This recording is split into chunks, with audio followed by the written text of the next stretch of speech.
Hi, everybody. Welcome. Thank you so much for joining us for today's topic focus on invisible disabilities and the SCA.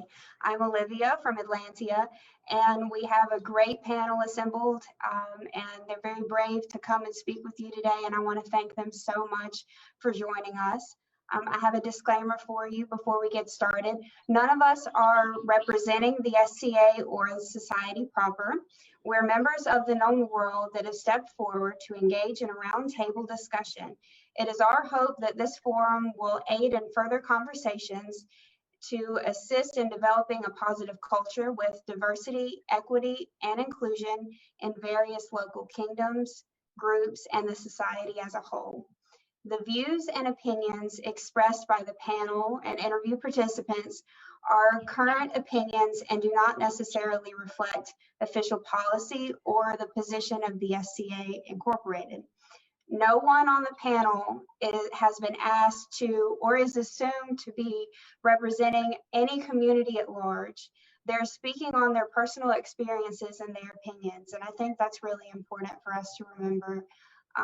Although they're speaking as a member of a community, they're not representing that community. So we need to keep that in mind. Okay. So with all of that being considered, I'd like to ask the panel to introduce themselves. So we'll go ahead and get started with our introductions. Hello, I am Signorina Niccolina the Launderer from the Kingdom of Atlantia. I personally have fibromyalgia, which is a nerve physical disorder, causes a lot of pain. And then I also have depression, bipolar, generalized anxiety, plus a few other things. And I believe this topic is very important for people to know.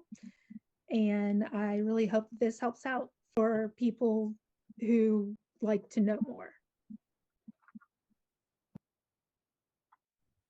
Lacho Dives. My name is Honorable Lady Castellana de Andalucia. My pronouns are they, them, or she, her when I am in garb. And I am from the stellar kingdom of Ansteorra. I'm speaking from a position of someone who also has fibromyalgia and hypermobility disorder. I have supraventricular tachycardia, which is a heart disease. I have occipital neuralgia, which affects my brain, I guess. I also have anxiety disorder, panic disorder, bipolar disorder 2, and CPTSD. I am also the parent of an autistic child. Something I wanted to mention before we got started is I have what's called dysphagia, which is a symptom of my fibromyalgia, which causes me to forget even the simplest words, sometimes in the middle of sentences. And I have this internalized fear that when I do slip up like that, that people think I am less articulate or less educated, or that what I have to say is less important. So I wanted to share that fear with you guys, and fair warning that I will probably blip out in the middle of what I'm talking about. Good morning. My name is Owyn. My pronouns are he or they. I'm from Atlantia. I'm joining this panel today. I do have anxiety and insomnia and a variety of other things like that, but I'm primarily here to talk about, I've been living with HIV since 2014. It is kind of a little bit different than what's in some of the other stuff on the panel, and I'm here to talk about that. In my modern mundane life, I have been an HIV advocate since pretty much my own diagnosis. After I had the initial healthcare stuff finished, I kind of jumped right into it. But I also am currently a consultant with a young nonprofit startup in Greensboro, North Carolina called Advocacy House. And we are specifically a fully community-led HIV advocacy group. So everyone on the board and everyone on staff is living with, and we work to help combat stigma and address the needs of the community in our area here in Greensboro. So I'll be here to talk about those kind of topics. Thank you so much. I'm Njal. I'm a Viscount Knight in the Society. I've been doing this since 1989, So since I was a kid, um, the things that I live with on a real level are as being a combat veteran. I've medically disabled for PTSD, as well as depression, anxiety, attention deficit disorder, mildly dyslexic, and generally kind of a goober. But outside the SCA, I work in the game industry as a producer, writer, and illustrator. So that's it for me. Okay. Hi, I'm Tommy. In the SCA, I'm Donas. I'm a knight in the middle. I have a whole great big grab bag of stuff in the autistic spectrum. So, you know, ADD or ADHD now, Tourette's, social anxiety, a lot of haywire, miswired, great stuff. I'll make a disclaimer. I will try super hard not to swear or curse or use any profanity, but at the same time, Tourette's syndrome. So basically the way I explain Tourette's to people that do not have it is it's like an 8-year-old kid in a round room with like 100 doors, and every different door is a tick, and the kid goes up and he'll open one, and maybe that's, you know, bunny nose, or maybe that's your eyes slammed shut, you can't open them, or maybe it's swearing, or maybe it's spitting. And you can, if you don't like the tick that he's got open, you can spend some effort and close that door, but he's going to open another one. And he doesn't care what it is. He just cares that one door is open all the time. So you wait till he gets to a door that you can tolerate, and then you just let him go and look out the door, and then you cruise along with your day and you manage that one. Unless you get really exhausted or high anxiety, like what causes mine to get worse, and then he starts opening multiple doors, and eventually you run out of energy to be able to close them, and everything compounds and you melt down. So I'm going to try to make sure that that doesn't happen, keep an even keel, and we'll go from there. So, yay, thanks.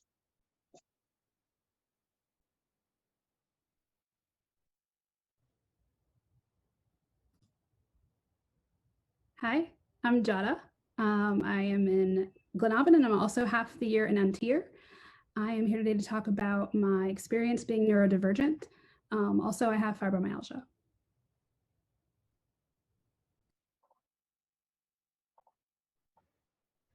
Thank you again to all of the panelists for joining today. First, before we get started talking more about invisible disabilities and how they relate to the SCA, let's start with some definitions. So I'm going to ask if the panelists could help me. Can we define invisible disabilities? What are invisible disabilities? What are some terms that we use when discussing invisible disabilities?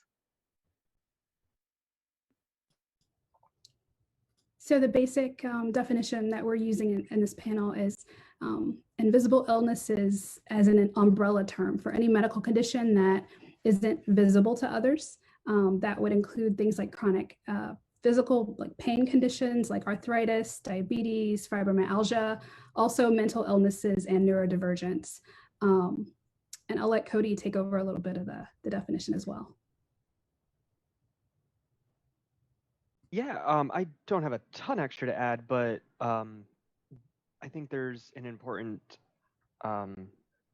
caveat that the invisible part of this is what we're going to be like focusing a lot on in this panel, because since they are invisible, there's a lot of extra things that come up around these types of illnesses beyond what you would have to manage with a normal, more obvious disability.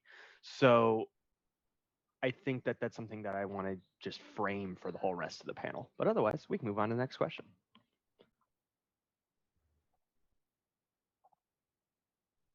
Thank you so much for helping with that.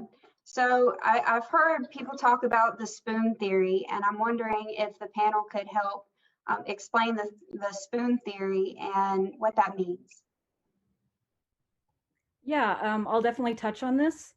So you've probably heard people say that they're having a low spoon day or that they're out of spoons. And spoon theory is basically a great tool for people with invisible illnesses to use to explain to other people how they have to make conscious choices on how they spend their energy. And it uses spoons as a metaphor for a unit of energy. Spoon theory is actually the intellectual property of Christine Miserandino, and it is published on her website, www.butyoudon'tlooksick.com. And it was born from her desperately wanting to explain to her friend over lunch what it was like living with lupus. So she grabbed up all the spoons she could find on her table and the surrounding tables, and she handed this utensil bouquet to her friend and said, "Here, you have lupus." And then she asked her friend to describe a typical day, explaining that each aspect or element of her day would cost her a spoon. So her friend started with, okay, well, I wake up and I go to work. Hold up. You don't just wake up and go to work with lupus. First, you have to get out of bed. And she took one spoon away. She said, "Do you make coffee in the morning?" Her friend nodded, and she took another spoon away. "Well, you took your meds," another spoon. "Did you take a shower this morning? Did you make yourself breakfast? Well, you got dressed, you drove to work." And by the time 5:30 in the afternoon rolled around in their pretend day, there was only one spoon left. And Christine explained to her friend that she could make herself dinner, but then she wouldn't have any spoons left to clean up afterwards. Or she could go out and grab food, but then she wouldn't have the spoons to safely drive herself home. And her friend got really flustered and desperate and said, "But it's so early. I usually hang out with friends in the evenings or do some chores around the apartment or take a long bath." And Christine shrugged and was like, "Sorry, you can't do any of those things. You're out of spoons." And her friend finally realized that the difference between herself and Christine is Christine had to weigh her decisions carefully and make conscious choices about how she spent her energy, where she usually took energy for granted. I've also heard spoon theory explained using spell slots in some RPGs, where different activities require more spell slots, and you only have a certain number of them at any given time. An additional metaphor that was kind of added to the theory a little later on was the idea of dipping into tomorrow's spoons to get through today. But it was compared to taking out a payday loan with extremely high interest rates. So if you decided to just push through it or spin spoons that you didn't actually have, you ran the risk of waking up the next day with 0 spoons, not even able to get out of bed. So what it means when someone says that they're out of spoons is they're trying to tell you that because of their condition, they have absolutely nothing left to give. They're tapped out, they're completely drained, they are bone exhausted, out of energy. That was a really great explanation. Thank you so much for helping with that. So let's talk more about invisible disabilities overall. What's the best way to teach and make people aware of certain hidden disabilities? Well, I just tell them. I mean, it's like, well, that was my introduction. Hi, I have this. Here's what it's like. And I mean, beyond that, I mean, if I've got, you have people that are close to you, those are the ones that really get the heads up on today is going to be a rough day, or today is turning out to be rough. And they tend to be more familiar with, do I need to be left alone? Do I need to, something to drink, whatever? It's like there's like a self-generated support network there, and you just try to be prepared in advance. It's like, I know I have Tourette's, I know I have ADHD, and I go in trying to account for that and giving people the disclaimer. Like if I've got like a public job, like when I was like a kingdom warlord or something like that, it's like very first command meeting when I get the job, it's like, look, here's my issues. Y'all are gonna see this. It's like don't freak out. You know, so I'm not having I'm not having a heart attack right here, you know, in front of the battle. I'm just, my Tourette's is out of hand, and I'll sit down and I'll be fine. But yeah, really, it's just, you know, if it's going to be invisible, then it has to be heard. You know, is kind of the way I go with it. But otherwise, it's unrealistic and expect anybody to know. You know, and how else would they? That's me.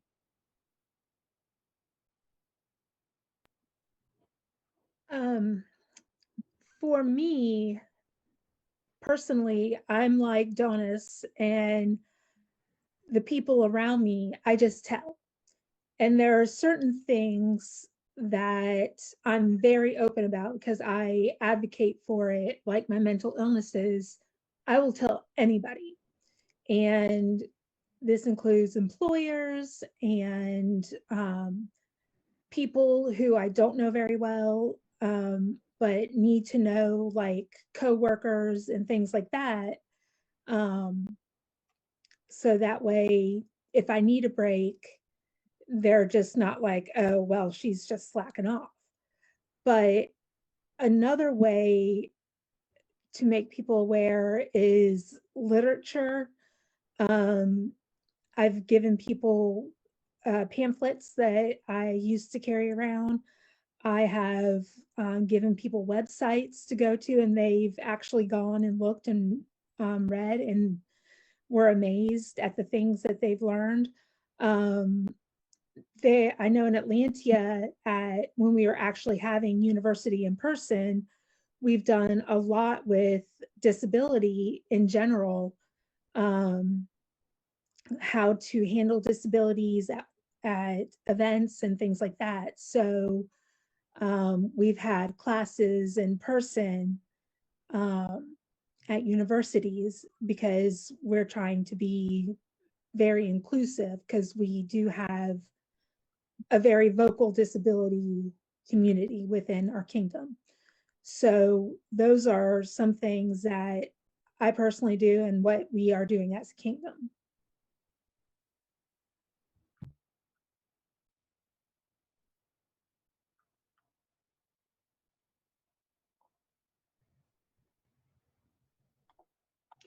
Thank you so much for that. I appreciate all of the responses, and we're getting some questions that have come in, and I'm keeping an eye on them. And I just want to let everybody know who's watching that we are taking your live questions, and we'll be addressing those later.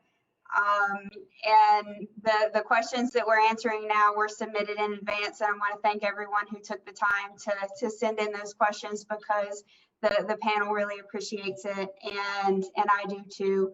So thank you for that. And this next question was submitted by a member of the society as well. So how do we encourage more leading the way from those with disabilities? I hear a lot of folks talking on behalf of those with disabilities, but not as much from those who are disabled.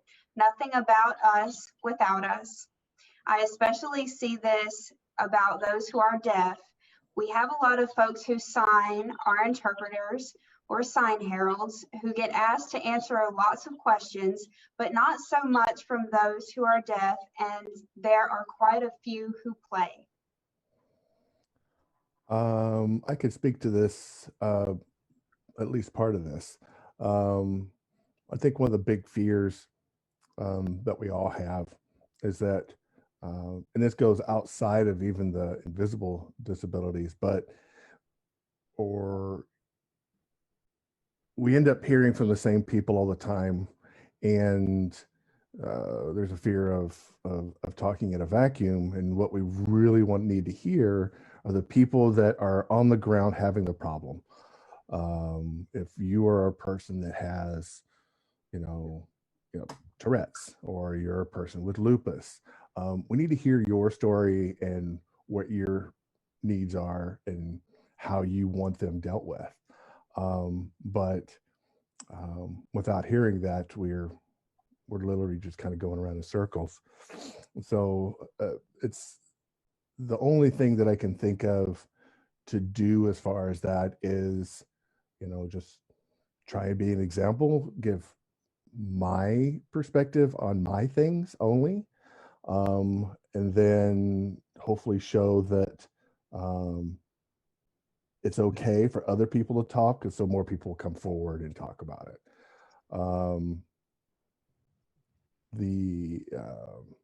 One of the things that we'd never know about this, especially with the invisible disabilities, that people that are speaking up and leading the way, do you know that they don't have an invisible disability? We don't know, and so it's difficult. I mean, that's just the point, is that it is invisible. As far as the deaf interpreters, and I'm not sure how to address that at all. Okay. Well, things like this are a good way to start. I mean, it's like having a bunch of people come out and be like, "Hey, I've got all this grab bag of stuff."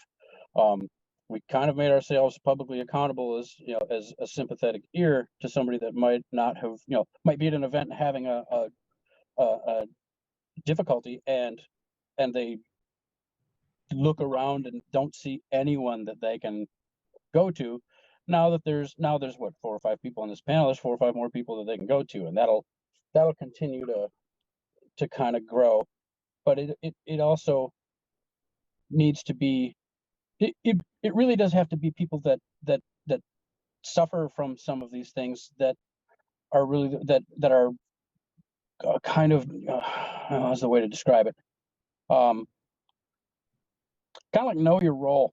Some people are really good at large scale activism and organizing, and the people that are dealing with these issues that have that skill set, it's really kind of on them. There's other people that have these issues that have a smaller, more finite skill set. Like, I tend to be much more about individual work, and I'll take one person aside and get a working relationship on how to help them at an event or something like that.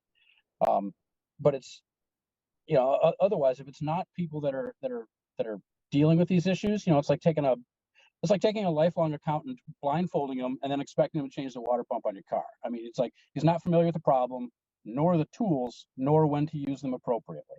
And, you know, and that's, we can kind of see our own, even though they're invisible.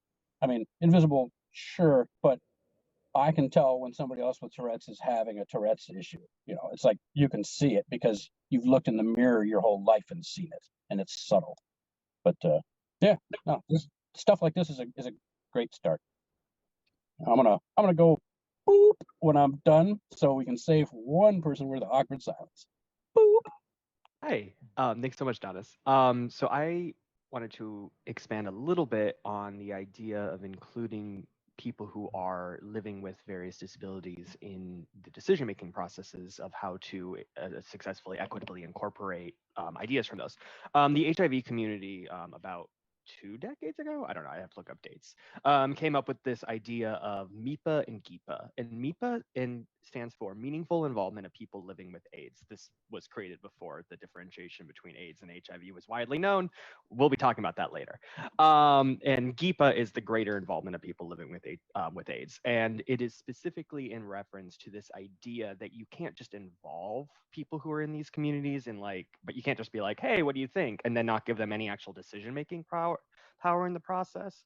You have to actually give people who are living in these disadvantaged communities direct decision-making power in the processes of creating a more equitable environment for themselves. Otherwise, it is not actual meaningful or a greater involvement. It is simply just some sort of advisory role, and it's still barring people in disadvantaged communities from like this more specific and personal power within their own futures.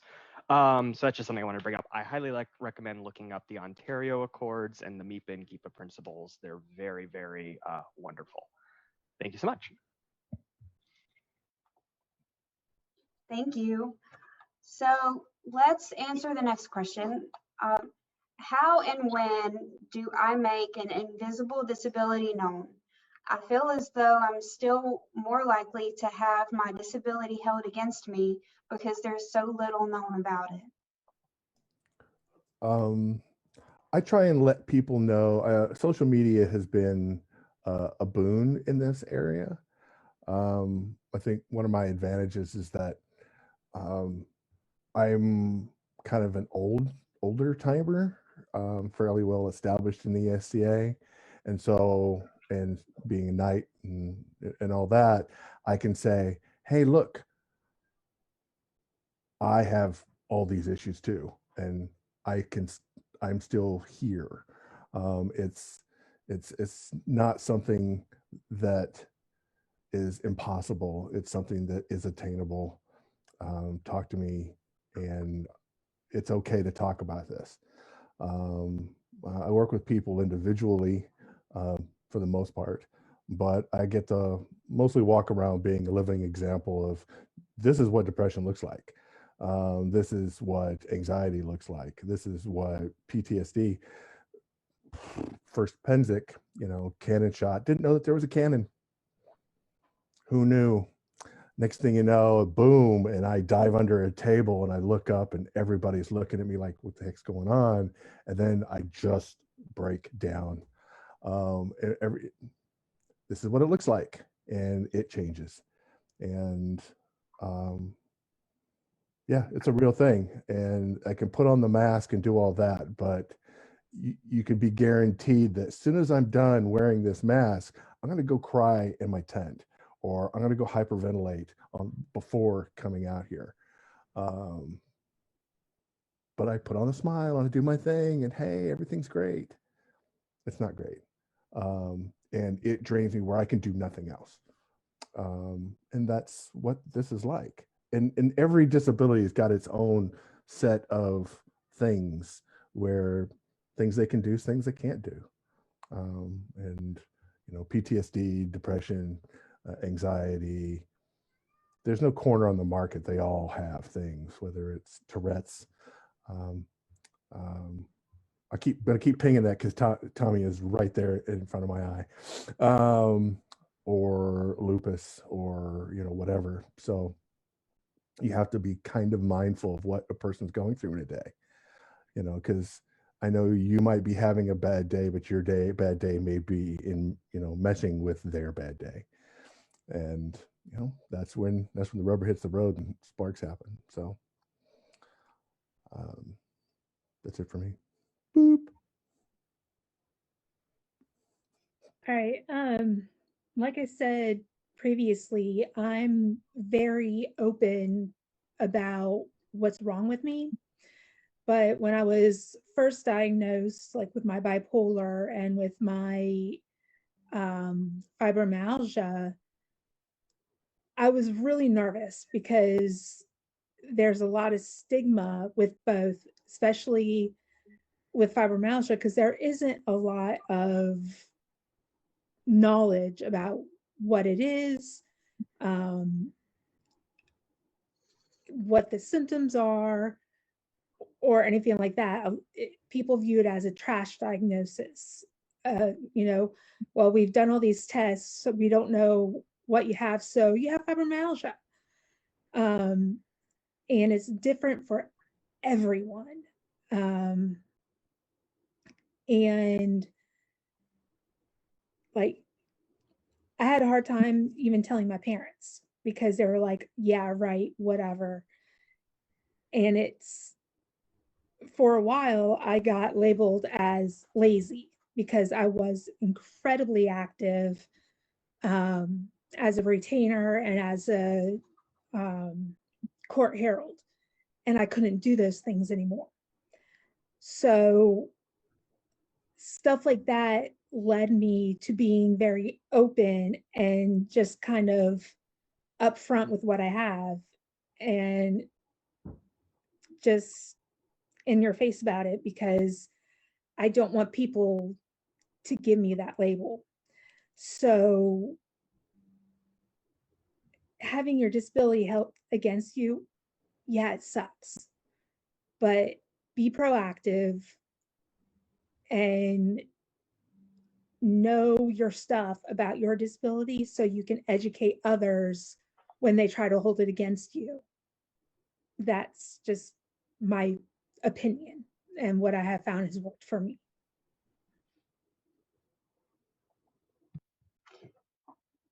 So let's touch on the stigma of trauma-caused illnesses and neurodivergence. Sometimes they're not considered real, and although we have made strides toward ADA compliance for physical disabilities, the ones I'd need to self-declare and likely face scrutiny for. So first, let me draw the connection between the invisible illnesses that we're talking about and trauma. But any invisible illness could lead to judgment on the behalf of someone who's interpreting you and your motivations and your symptoms and just your existence. They could believe that because you look fine on the outside, you have to be inventing this suffering. So it's not like having a condition that's observable from the outside. And because of that and lack of social awareness, there is a stigma when you tell people that you have an invisible illness, an invisible disability. For my husband to tell people he has combat-related PTSD is one thing. When I say I have CPTSD, people want to know why. Why would you have that? And do you really have a diagnosis, or is this a self-diagnosis thing? Or there's just a different experience I have walking through the world. And so because I don't want to face that scrutiny and that rejection, to not be believed or to be taken seriously, I tend not to disclose. And in the actual comment box, I just want to read some other experiences people have had, right?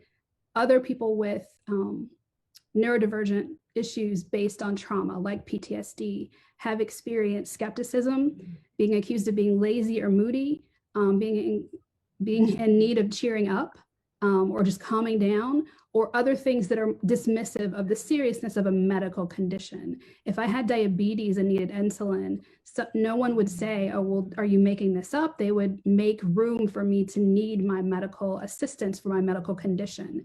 And having something like PTSD, I also got a diagnosis of autism earlier this week.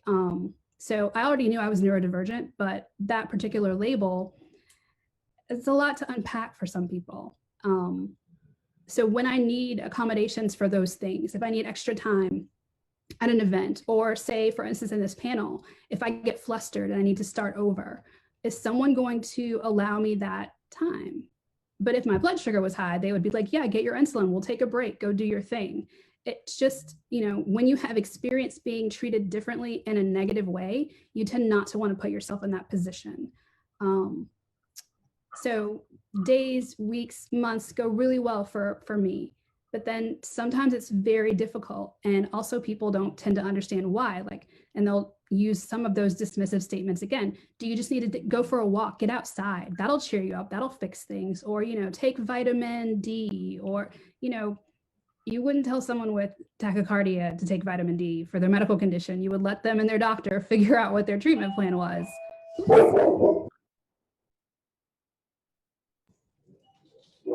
So I have a Mastiff, and he has one job, and that is to bark when someone rings the doorbell, and he is on it. Sorry, guys. All right, I think he's calmed down now. Anyway, I think that was basically, now I'm gonna lose my place, my train of thought. I actually have a Post-it note here just in case that happened. Another thing I wanted to say was, when you have a trauma-caused illness like PTSD, sometimes you're misinterpreted when you're trying to manage your own illness. People consider my way of communicating, and also because of autism, I guess now I know that that's one of the reasons why people have a hard time understanding me. Sometimes they assume I'm being manipulative or being obtuse. They assume my reserved posture or my quietness is an expression of superiority or an air of superiority on my part, and not just me being uncomfortable. So these are all things that kind of have been my experience and other experiences with others' experiences with having an invisible illness that is trauma-based. And to to go back to the beginning of what Gigi was saying, about having negative experiences with it. It's like, I understand that I'm lucky and that I have one that's I don't tend to make people uncomfortable to the point where they're skeptical of me or anything like that. And that's one of the ways that people can take the lead with supporting others that are also suffering from stuff, is like, I don't, it should be enough that somebody's not doing okay. It's like, are you doing okay? No. Okay. Can I help? Yes. No. If it's yes, great. What do you need from me to help? Or if it's no, it's like, okay, can I go get someone that can help? Then it's yes or no. And if it's yes, it's like, great, I'll go get them. If it's no, okay, have a great day. You do you, man. And that should be enough. It's like, just be cool. The idea of immediately jumping to skepticism when somebody says that they have some kind of a condition is that's not the way we're supposed to be doing it, man. And it's like, so yeah, that's a bummer, and I don't like it. But the only way I can, I guess, combat that is to do it the right way myself and hope somebody else sees it, which is kind of what this panel is for, I guess. So, boop. Yeah, it's really odd that the reaction of many people is to resort to skepticism. And I think that's just a lot of our modern day thinking in a pseudo medievaloid, courtesy, chivalry, honor society, instead of just being, oh, I'm sorry, how can I help? It is very true that I can talk about my combat related PTSD 1,000 times easier in the United States than Gigi can do about, non-combat related, non-trauma related, or anything else. She'll have to explain so many things. I do that and they just look at me and go, oh, that's why he's a butthole. I'm sorry. But they'll look at Maestra and say, what's wrong with her? And all the talking is like, it's why is there that? Why can't people just be courteous? And I think that's something that gets lost, even though what the society is based upon is all this courtesy and chivalry and being kind to one another. We still lose it on a regular basis, and it just is mind-boggling.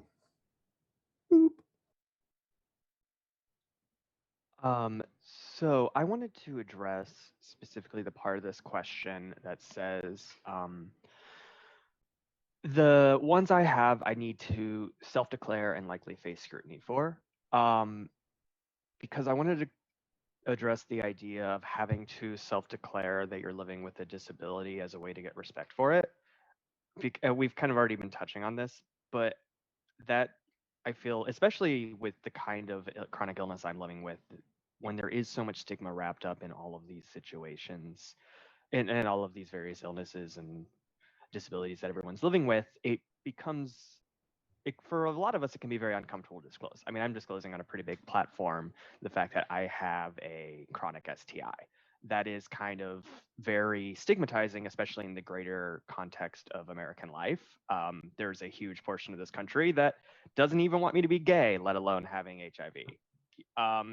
I'm okay doing that. I consider myself, an advocate for a variety of these communities I'm in, but not everyone is okay with doing that. And even if the SCA has safe places in it, there are still people, and I accept this, that there's still people in the SCA who isn't even going to like the fact that I'm gay, let alone the fact that I have HIV, let alone the fact that So as opposed to expecting all people who are in disadvantaged communities or living with a variety of disabilities to have to disclose to get the respect they do, I think we as advocates and we as people who are watching this panel and are in this panel I need to work together to form a community that is safe, that people don't have to disclose to get what they need, because the disclosure itself can put people at risk. And not everyone wants to take those risks. And that's okay. And I mean, a lot of people have been kind of speaking to this where you just like, it should be enough that someone says they're not okay. I think Donna said that. Thank you. That is all it should be enough. And just accept that. Don't expect people to tell you their entire life stories just because they're not doing okay. But I'm going to let Olivia talk now because that's the extent of that.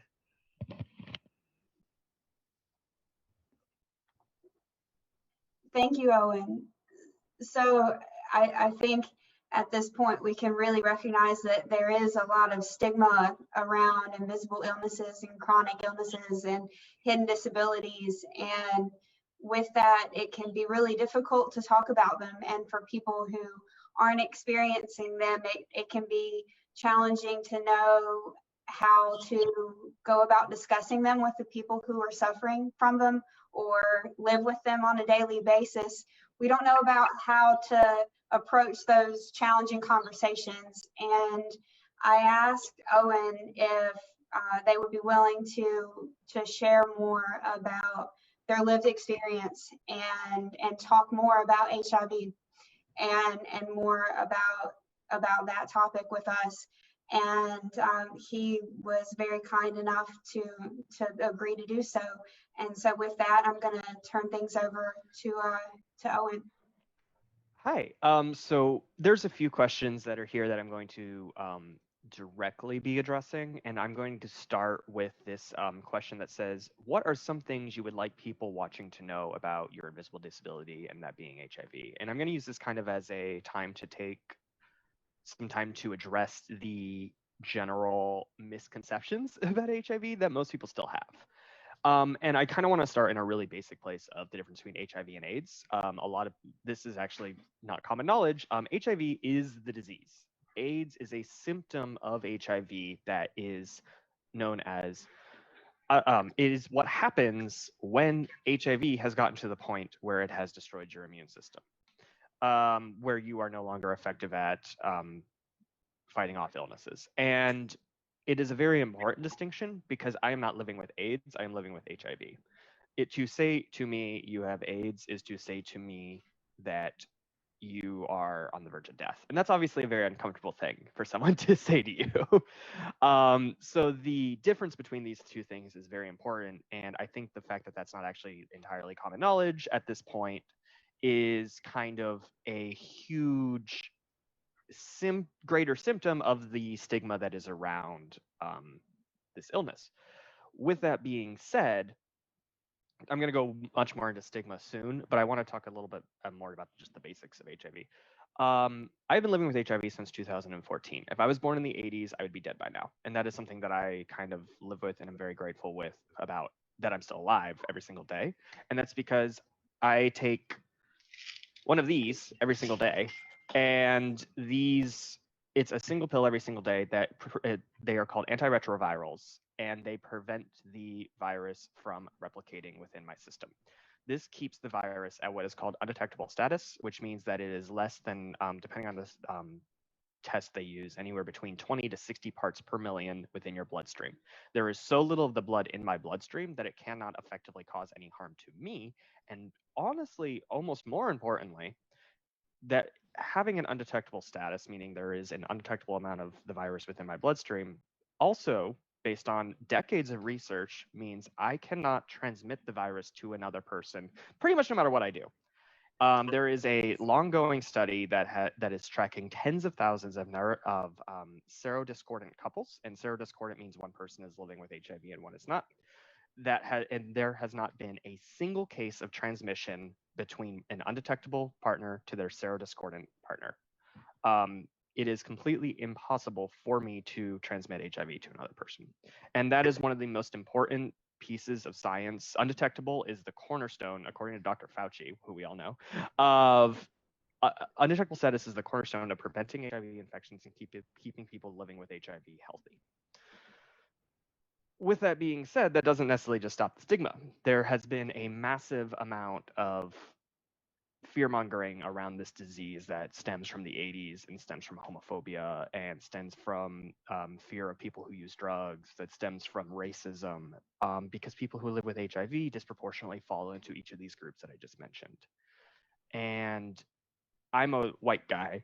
I am gay, but I am, I'm ultimately a white guy who's, relatively healthy otherwise and relatively stable otherwise. So I get to avoid a lot of these other detriments that other disadvantaged, if I was part of other disadvantaged communities that I may have to face. But in my opinion, one of the most important parts of facing HIV stigma and facing HIV health disparities is casting a very deep net.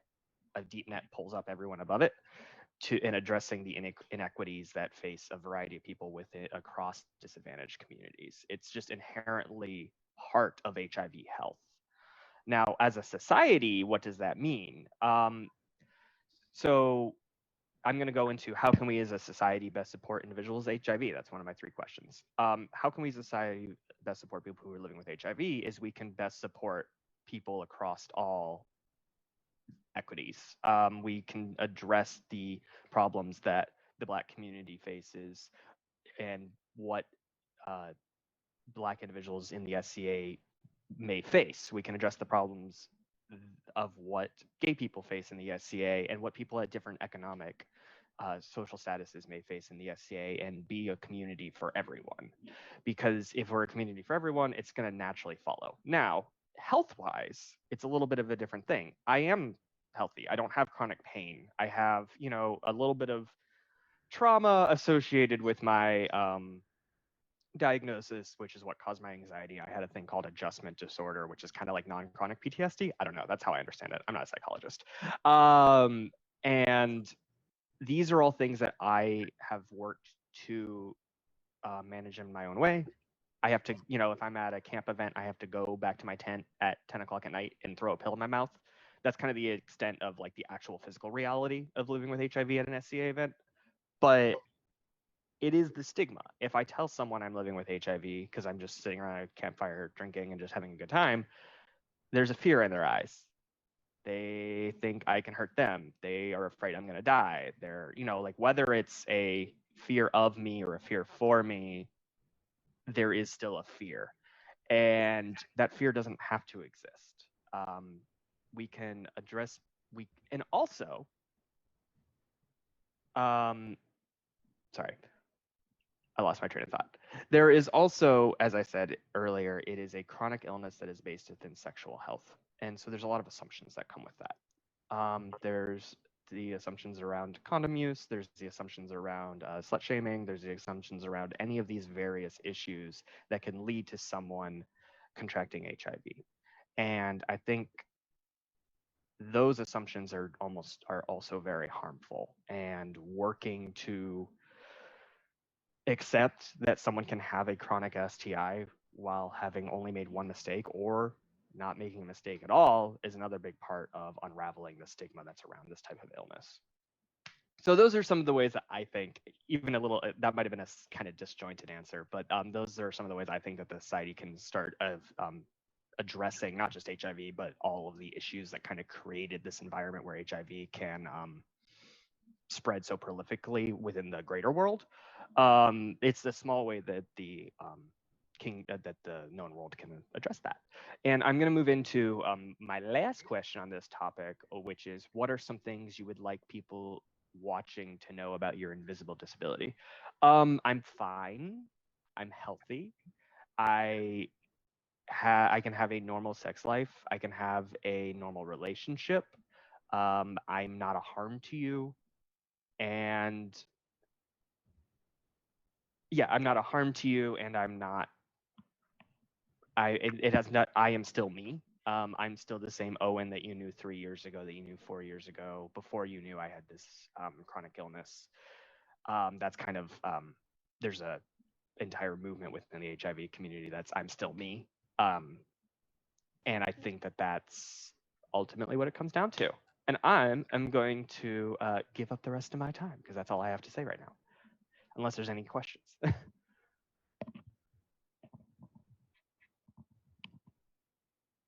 Olivia.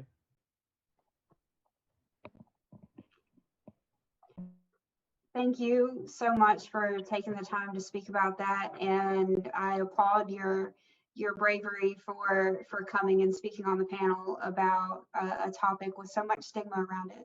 Thank you. Thank you for having me. Of course. Thank you so much. So let's talk about the SCA and hidden disabilities, because we got a lot of questions about that. What is being done to support people at events with their hidden disabilities? What are examples of things you do personally? I try to be kind of a big obvious target, and then make myself available for other people who are usually veterans. I work with a good number of veterans in and outside of Ansteorra, who have many of the same issues, who have gotten out and are working with the VA or not, who are dealing with, usually PTSD, packed in tight with anxiety and depression. And those go deep. And just being, I've kind of painted a big target on myself that says, I'm here as a resource. I do this because I want you to see that it's okay to have this, to do this, to think this. And it's like, if you need help, I'm your guy. I'm here 24/7. That's what I'm here for. So I basically put myself out as that. For other things outside of this, out of my wheelhouse, there are a number of things that are being done for like the ASL at events. I wish we could do more as far as like closed captioning and stuff, because I am hard of hearing. But I think we're going to address that later on. But there's so many other things, and that as we go on, we're getting more and more people who are stepping up and putting themselves out there as a resource that says, hey, you can talk to me anytime, buddy. I am there. And if we can keep spreading that, we end up building a community of people who are just there, easy access. So.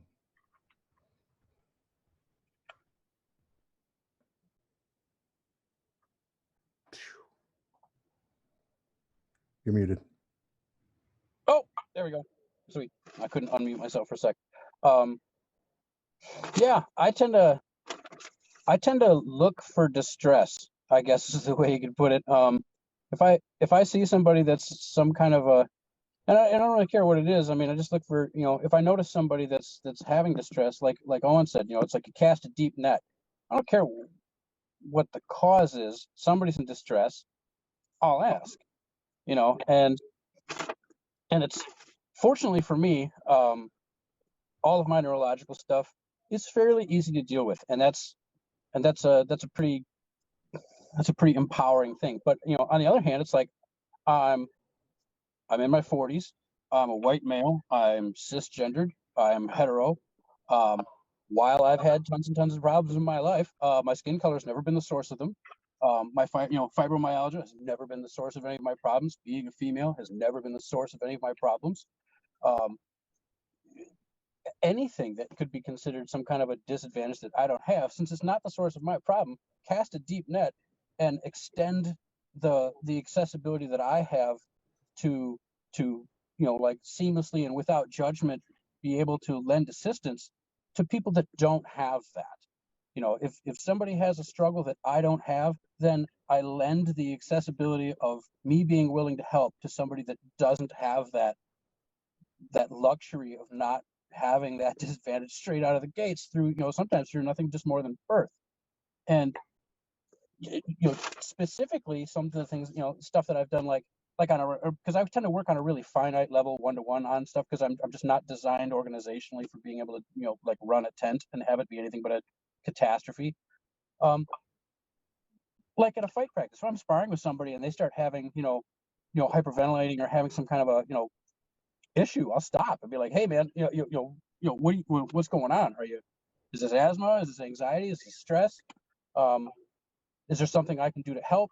Reassure them. It's like, look, I'm not, because don't let me be the source of your anxiety. If we're sitting here trading shots back and forth and training at a practice, it's like, my job as a knight in the society is not to beat people at practice. It's to give them a safe environment where they can practice their thing and learn and grow. And whether their challenge is, a flat snap, or whether their challenge is pushing themselves through the anxiety of a confrontation with someone who's bigger than them, who knows? But, I'm there to help them do their thing, and they get to choose what their thing is that I help them with. And whether it's coming up with a safe word so that I can get them squirreled away from everybody, because sometimes they just need to be alone. Hey, do you need pineapple juice? Yes, I could really use some pineapple juice. Okay, great. That means I've got some in the car. You come with me and we'll go get it. And now I've separated them from a crowd of people that might even well-meaningly descend on them with all sorts of attention that's actually overwhelming and counterproductive, because I've got that relationship and that setup going firsthand, or beforehand rather. It's and you can do that on an individual basis the way I do it. As long as there's people doing the individual thing at the same time that we have people working on a larger scale and on an activist scale, then the whole thing will kind of come together. But it needs to be both, and not necessarily discriminating on what type of cause you're trying to help makes it a whole lot easier for somebody to not slip through the cracks. If somebody's in distress, ask them, are they okay? If you can help. If they say yes, great. If you can help them with that, do it. If you can't, find somebody that can. Help where you can when you can, or help somebody find access to help that they could get, or help that they already know. Even if they send you back to your camp, it's like, yeah, my mom's at my camp, go get my mom. Well, that's more important than me fighting this next fight. I'm going to their camp. But yeah, so yeah, wide net, individual, pay attention, be cool. Boop. Yeah, I'm totally with you. I think that's one of the things that was drilled into me early on in being on the nightly path is, and really it's on, like, I think of it as being core to all the paths and just being a member of society, is that, what, if you're riding along on a cart at Penzic and you see someone slumped over on the side of the road, you stop. He says, hey, can I help you? You don't have to grill them on, well, do you have, whatever. You don't have to ask why. It doesn't matter. If they need help, you help. That's it. It's the end of conversation. You see people, and it really goes down to down as far as we can take it, whether it's someone who has a disability or someone who has their hands full, or somebody who looks tired and or is crying or whatever. It doesn't matter. Ultimately, you see a human who is hurting, you try to help. If they say, oh no, thank you, you respectfully bow out and give them their space. But I don't understand why there is ever a question, because there is all the time, of someone is, in a bad spot, crying, upset, hurt, whatever, and people feel the need to question. It's like, well, why? That's not our job. Our job is to help, and if we had more of that, getting back to the core of what the SCA is supposed to be, that would make so many things so much better. Just help. Don't give them you don't need to grill them, just help. So that's it for me. These are some really great suggestions. So how can we provide better accommodations for people with invisible disabilities at events, including in camps? Yeah, so there's a couple of physical or tangible things that could be done, like dedicated electrical outlets for I just forgot the word, CPAPs, there we go, for CPAPs or ventilators or things like that, because oftentimes if there's one enclosure that has electricity, everyone's kind of elbowing to get, to plug in their phones or, other equipment. But if you have a dedicated outlet for people with medical equipment, I think that would be incredibly helpful. Also, was kind of touched on before, if you have golf carts at an event, specifically golf carts that are dedicated for accessibility, dedicated to help people with disabilities. If someone says, hey, I don't have enough energy, I don't have enough strength to get back to my camp, the response is not, well, this go-kart is dedicated for disability. I think that's one of the hardest things to hear as someone who has an invisible illness is you're not disabled enough for this help.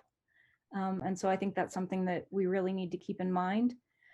A couple of other ideas that I've had, mostly that just came about while prepping for this panel, is if it's possible, maybe not the autocrat of the event, but having a deputy to the autocrat that is in charge of accessibility, that is there to make sure that people with all disabilities, visible and invisible, have their needs taken care of. If that's putting up a sign-up sheet online before the event and people can, on their own, at their own leisure, I guess, sign up and inform the people running the event that they have an invisible illness and what their needs are, then that accessibility person can check on them, can see where they're camped and go and check on them. Another thing is a lot of times, and again, I'm just speaking for me personally, I like to volunteer. I like to do things, but sometimes the fear of not having enough spoons come that day is so strong that I end up not volunteering for things. Like I'm a herald in the SCA, I love heraldry, and say I want to sign up to help herald the list at an event.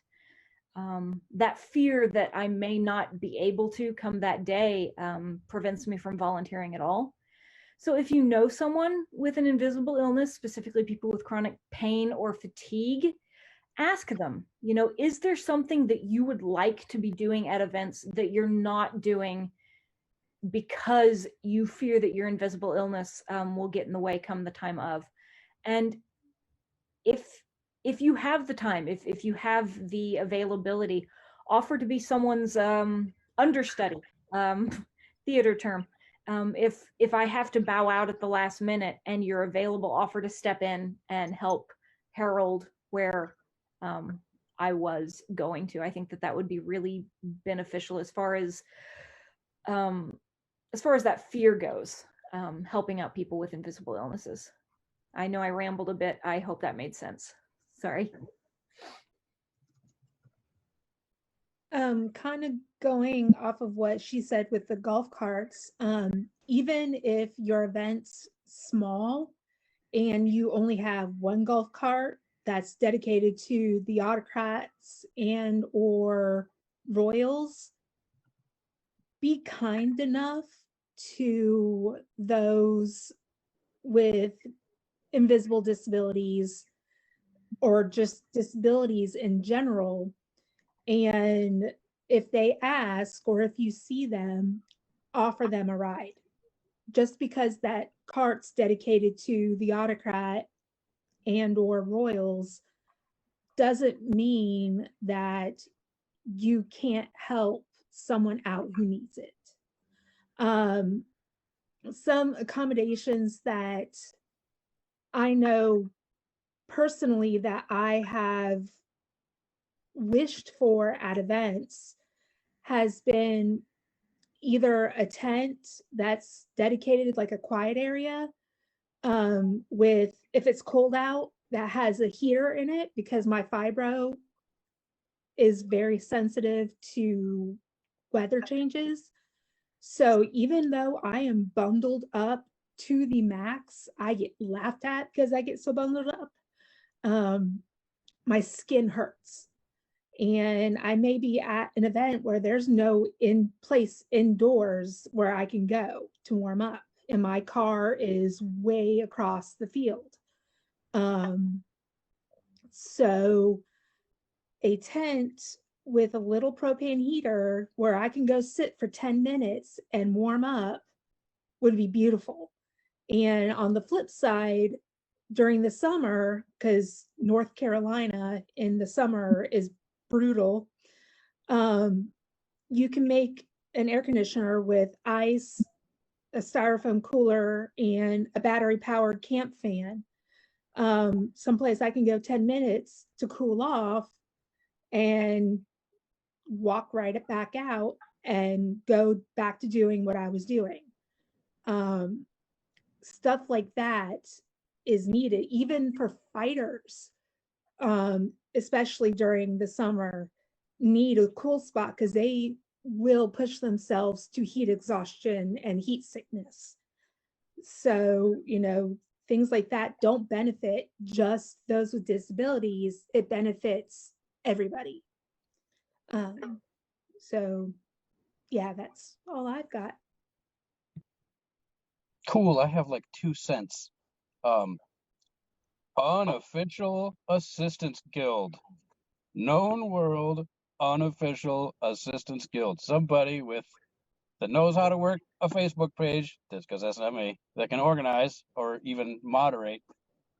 That would be awesome. That way we don't have to, it doesn't have to be, it's the middle step in between societal change as a norm to, all the way down to like one person, like what I typically do. It's people who understand the tools and the problems, getting together to make sure that communally we're at least have something at an event. We can keep eye on each other. We can make stuff available, and that's a big step towards any kind of societal change, because it gets to a point where it's one thing to convince somebody that doesn't suffer the same thing that you suffer and it's not visible to say this really is kind of necessary. It's a completely other thing for somebody to say, man, these assistance people are out here at every event. They got a tent, they got propane, they got a heater, they got, oranges or a blanket or whatever. It's like, why isn't the barony covering that? Why don't we just cover that, since they've been doing it anyway and it's obviously getting used? You can prove to them that it's valid and that it's used. And then the burden becomes off of you necessarily, and it becomes the norm. But there's the validation of, okay, these folks are really trying to help themselves and manage themselves. Maybe we as a society should kick in and help them help themselves. And really, that's kind of, I don't know that there's much more that anybody's asking for than that. So kind of a long 2 cents.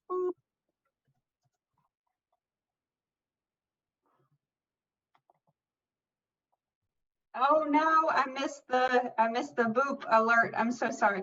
Okay, slightly delayed, but it's fine. So our next question is there a checklist accessible in the SCA for event hosts? And there was a parentheses in person and virtual of reasonable accommodations for folks with disabilities.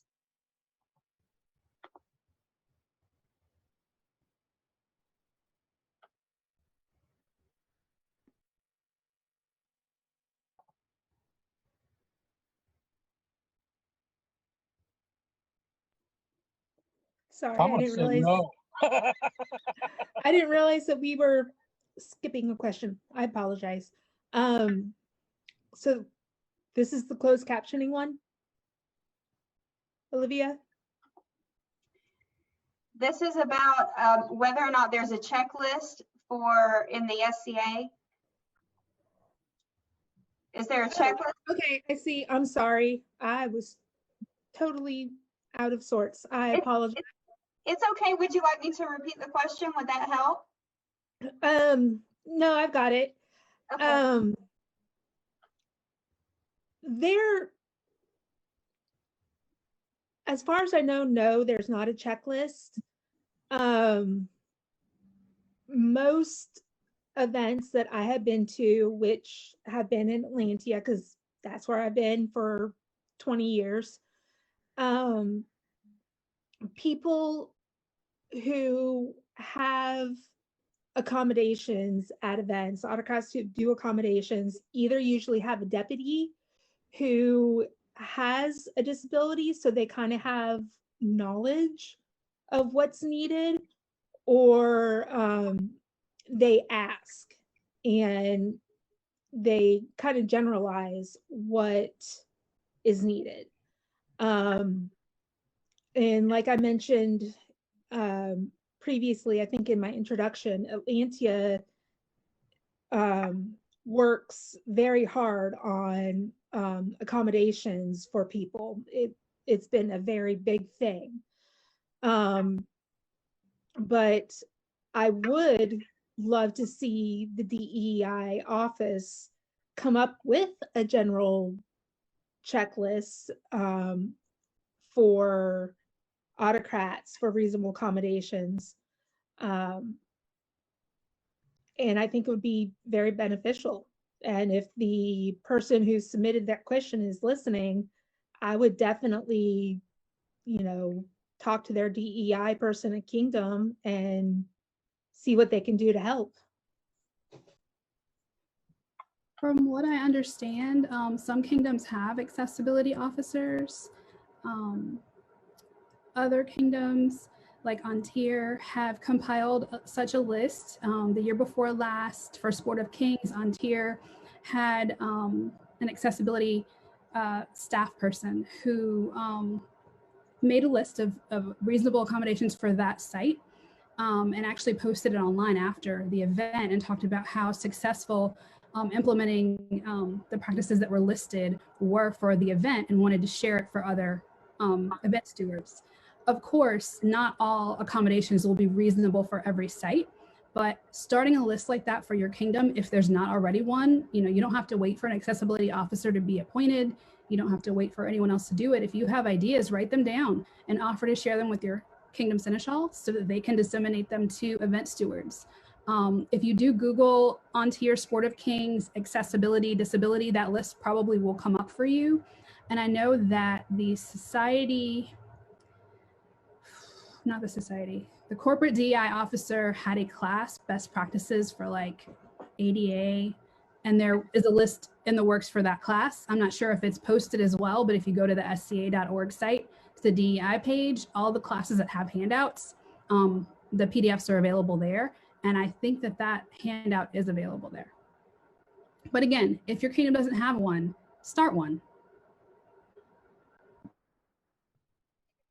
Thank you so much for that information. So if there's anybody listening or watching this that has that copy of that accessibility list, I think the Kingdom of Ansteorra was mentioned, but there may be other kingdoms that have one.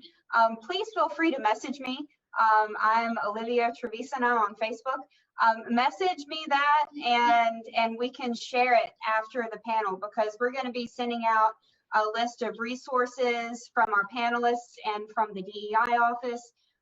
Not everything that's going to be listed on the resources page is endorsed by the DEI office. This is from the panelists, not SCA corporate. But I would love to help the kingdoms network with each other and share these resources so that we can support one another in making events more accessible and accommodating for everyone. So that's definitely a goal that I have, and I'd love to help you make that happen. So feel free to send me that information and we'll share it. So our next question that we got was, are there any issues with a chronic pain patient on a prescribed pain management plan being on the combat field if authorized by their doctor? So the short answer is no, there are no issues with that. Your medical status is between you and your doctor. And if your doctor authorizes you to participate in activities like martial activities, then you can be on the field. Our marshals will not ask you any health related questions for any doctor's note. If they observe behavior on the field that's unsafe for you or for others, they may make a call at that point, but that will be based on an empirical observation, not on, you know, any knowledge of your medical issues or asking you for verification. So that's your business. Their job is safety. So that's the short answer. Yeah, it's pretty much the same thing. Should be pretty much everywhere. If you coming from a martial standpoint, I'm under the assumption that every kingdom has this, but if you are under the care of a physician, am I muted? No, I'm not muted. Okay. If you're under the care of a physician and they have cleared you for whatever, that's fine. If you're on some sort of a medication that precludes you from driving, or you're in some way impaired, then that would probably be lined out in, you know, in Ontario, we have Ontario Book of Combat, which, you know, is the kingdom level versus under the society marshalate. So yeah, you shouldn't be fighting impaired any more than you should be fighting high or drunk. It's the same sort of thing. But the marshals aren't going to ask you about that. That's on you. You probably shouldn't be out there doing that.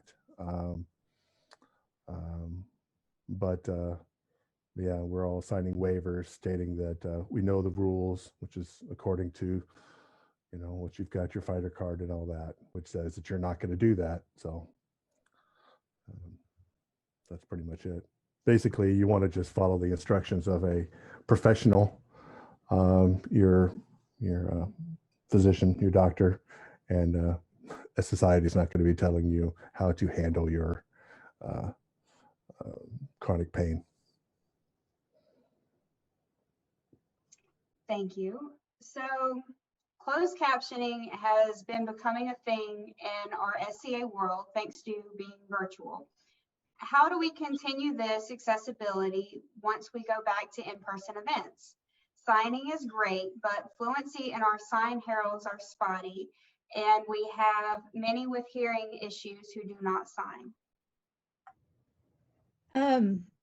Closed captioning has been awesome while we've been quarantined. I myself have a hard time hearing people, and I focus on the mouth when I talk to people, which has been my own personal hell with masks. But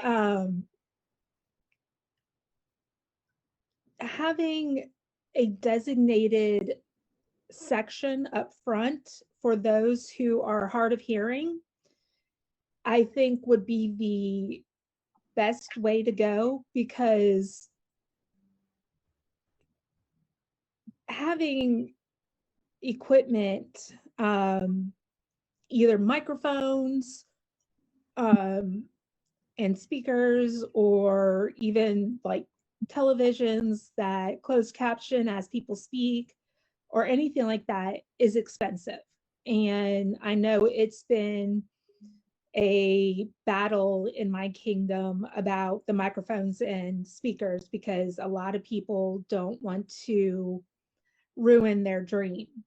And so it is definitely, when you have soft voiced royals, baronage, anybody who's sitting on a throne, it's difficult and you miss a lot. So I think the best thing to do is to have that designated area, so that way people who are hard of hearing or don't follow sign can sit up front and hear everything that's going on.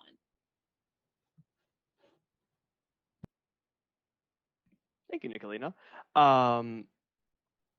Okay, so I wanted to share a little bit. I am not personally hard of hearing, but I have worked professionally in sound design, and I'm going to contradict Niccolina a little bit, but I think that's kind of the point of this panel, is that we all have different ideas. I am a proponent for a sound system of sorts being the standard for events. In my opinion, if your dream excludes people with disabilities, that's not a dream I want to be a part of. Just my opinion. So I have actually developed a sound system draft proposal that is meant to be primarily an opt-in system that is that highly focuses on the accessibility around it. And I have uploaded this draft proposal as part of a G file into the resources of the sheets that we're using as a panel, and I'm assuming that I know that's gonna be distributed in some way, but I'm not sure off the top of my head. Olivia can speak more to that later. But I'm just gonna read a little bit of what I have. My proposal, this is a very rough draft proposal if anyone actually goes to look for this, so please just keep that in mind, but it's meant to be relatively complete at least. My proposal for a sound system is a system that broadcasts sounds directly from personal lavalier style wireless mics on the Royals, which are like the little lapel mics that you would think of, or ones that you use a little piece of tape on. So they're what you use in theaters, which are meant to be as unobtrusive as possible. Wireless mics on the Royals and the main herald, as well as a disguised handheld mic for other gentles who need to speak. We have very, very crafty people in the SCA. I am certain we can effectively disguise a handheld mic. This mic will broadcast not through speakers, so there is no worry for speakers that amplify throughout the event, but instead to an online platform, whereas every gentle who is at the event or is even at home can have the audio directly streamed to their own personal smart devices into headphones directly into their ears. That's kind of like the short of it. In this system that I've designed, there is no video element or anything. It is just mics that get transmitted to a Wi-Fi transmission device, which it can be at the back of the event, so no one can see it. It's run off a laptop, and it is transmitted via Wi-Fi to people's phones based on an app that would be relatively cheap. There's a lot more detail in the actual draft. The most expensive, I do recognize that lavalier style mics are not inexpensive. But in my opinion, accessibility is kind of paramount in us as a 501c3 advancing, and it would be a kingdom level purchase. And also, as we are a 501c3, I've worked in nonprofit a little bit. I know there's a lot of accessibility grants for systems just like this, particularly for theaters, that we may be able to actually get.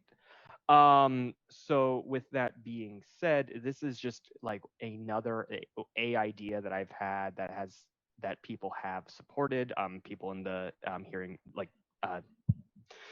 hard of hearing community. I don't know if that's the correct term, I'm sorry, have told me they directly support this, and a number of households have said that they would want to help fund these types of systems specifically. But please, I just ask, if you are interested in this kind of thing, go to the resources and look at the document that I have uploaded, because it's a lot more info on there. But otherwise, thank you so much. Yeah, I'm hard of hearing, and so when we were sitting up in the big chairs, I'd have to have the herald on one side because I can't hear on the other side. I always thought it was kind of odd that the front of court isn't just automatically just reserved for everybody that's hard of hearing and can't hear things very well. Just leave it for the people that need it, and otherwise just let them have it. One thing that is done pretty regularly by retinues is having somebody who is within line of sight of the big chairs, who is in the back, who is telling the people who are speaking, raise your voice, because you have to speak from your belly and just put out your big voice, and that's hard, and you don't think about it because most of us don't speak at this loud oratory level, and enunciate and all the things. Especially I can belt it out because I was an NCO in the Army, and yeah, I can be loud. My wife, it was difficult. So we had a guy in the back. He was going louder. Wait, it's like okay, louder, good, and then giving us okay. So, but yeah, just little things like that can go a long way. Just making sure that the people in the back can hear clearly ish better. But yeah, obviously there are some tech things that we can do that makes everybody's life considerably better.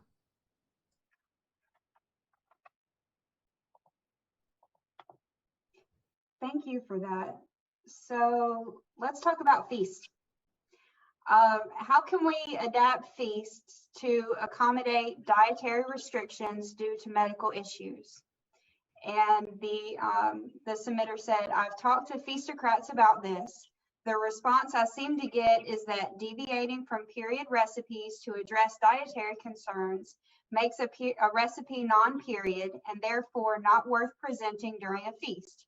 Meanwhile, dishes are served that are not period all the time. It's such an integral part of SCA culture, and watching people not stay, myself included, because of dietary issues is just not right when a solution seems so simple. Yeah, so I'll definitely talk on this one. I am gluten intolerant. I am not celiac, so I do not have anaphylactic reactions to gluten. But you definitely don't want to be around me if I've ingested gluten. My son is the same way. But there are a number of members of my personal household that are celiac. So some of the things that feastocrats can do that are really simple is have a detailed ingredients list for every single one of your dishes. And not just the ingredients, but the brands you use. If you use oats in a dish, make sure you write down what brand, because if you write down Quaker oats, I know that my family can't eat that. Oats are non-glutinous. Typically they're gluten-free, but Quaker Oats processes their oats in the same facility and on the same machines as they do wheat products. So cross-contamination is a problem. But that way, if you post the ingredients and the brands for all the items you used in your feast, and you post that on your event pages online before the event, then I can make the educated decision for my family whether or not we're going to be able to eat at feast. Something else that can be done that I have seen done in Ansteorra is if you have a large number of people in your community that have a particular dietary restriction, like for me, it would be gluten intolerance and celiac. If it's possible, have a dish. Sorry, I just blitzed out. Make a version of each dish that is gluten-free. That way, if the concern is being period, you can serve your period dishes to the majority of the populace at feast, but you have a gluten-free version of your dishes, and you can invite everyone who has that that dietary restriction to sit at the same table, and then you can serve them that dish. The caveat to that is your feastocrat and the people helping prepare the feast need to be aware of food allergen safety precautions in the kitchen so that there isn't the risk of cross-contamination. And I know that this is difficult to do. This is a process, but it is a step that will be greatly appreciated by members of your populace that have dietary restrictions, because feast is such a integral part of the event. There's a certain ambiance and pomp and circumstance at feasts that people with dietary restrictions don't get to enjoy. If you cannot make a gluten-free or diet allergen-free version of your dishes, but room is available, set out a table for people with dietary restrictions, and they can bring their own food and they can sit at that table. But that way people with dietary restrictions are not left out of the feast experience. Those are the suggestions I have. You covered most, you stole most of my suggestions. Well, you didn't steal them, but yeah, from the person who's running the feast point of view, being confronted with a dietary restriction on the date of feast, a lot of times it just isn't feasible. They're often working, with way more work than they are capable of already with the few people that they have and whatever cooking facilities they have in the place they are. So being able to go off script last second, often they just can't. So publishing, yeah, like you said, publishing an ingredients list and and brands and everything like that gives people the ability to advance, make a decision. I'm 100% in agreement. If the person's unwilling to change the recipe or anything like that, be prepared to provide a below board area. Put out some space where people can actually come out and hang out and have feast, and go off menu. With whatever they bring. The one thing from the question though that really got me as a red flag was when if somebody who's running a feast tells me that breaking a period recipe is ruins the whole feast, that's a philosophy that as someone who's worked in a bunch of kitchens, I do not share, because at that point that person is cooking feast to please themselves and their pride, not the people putting the food in their mouths. There are recipes that are amazingly period that you could get laureled in cooking for, and if you fed it to anybody with a modern palate, they'd accuse you of trying to poison them because they're period and they're awful. There's a middle ground there. It's like that really should be achieved. And if you're completely unwilling to bend on any kind of a recipe as a feast, steward, enter on A&S with that thing, man. that's the place for uncompromising, non-palatable, perfectly period and documented food. When you're trying to feed 150 people at the end of the day after an event while they're socializing, they shouldn't have to be choking it down because it's correct. I don't know. That's just me. It may not be a terribly popular idea, but it's something that all the folks that I've cooked with tend to subscribe to. We're there to have people go, man, that was the best feast I've ever had. Well, sometimes you have to account for modern palate with that. So, but yeah, other than that, all the points I was thinking were the same ones that you put forth. So, woo! Woo!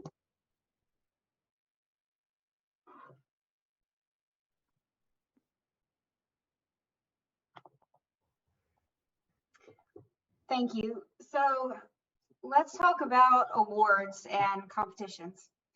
How can we remove or fix ableism from certain competitions and awards? An example would be research papers for arts and sciences, or giving awards to people that do way beyond what their health allows them, not just based on what the award standard is.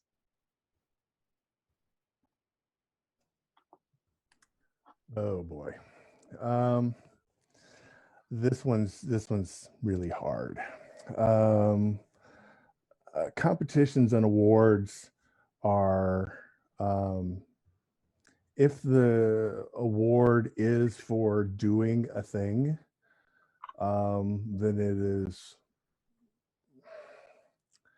competitions especially, but awards and all that, there are degrees that can be, you can adjust according to disabilities and flexing on, let's say if you've got a Shire or Baronial award for doing arts and sciences and you don't have the ability to, let's say you've got Parkinson's and you really don't have the ability to stitch that perfect stitch. And so you use a machine, and what the trick is there is making sure that you document stating that, okay, in period, it was done this way, and you show some documentation on how it's done, and you give resources and references and all the things that you need to do, and say, I am not able to do that, so I did it this way to create the thing, but What you're showcasing is the knowledge more than the hands-on. Some things you're not going to be able to do that. And it gets harder the higher up you go towards like, like grant level awards and heading up into peerages and stuff. It becomes much harder to be able to circumvent the ability to do the thing because of what the SCA was designed to be from the get-go. From the very beginning, the SCA was designed to be different than, say, a Ren fair or some sort of attraction that you would consume, in that it was made to be a hands-on, learn it by doing it. How do swords work? How do you fight in combat? Which what we do is so far from real fighting, but it gives you an idea, and that was the idea at first. And how do you make things, and how do you make soap, and how do you do all these things? How does somebody considered an apprentice level, a journeyman at the skill, or a master when they can't actually do it? And the knowledge will get you pretty far, and I think that we should be able to flex the awards in order to allow people that may not be able to physically do the thing, but have that expert knowledge that is necessary in order to create and teach others.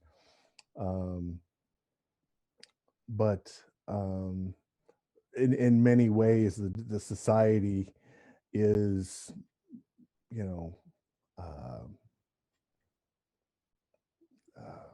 functionally ableist in the idea that many of the things are designed to be done. And that makes this whole question is really, really, really hard. People shouldn't be doing things that that is beyond what their health allows.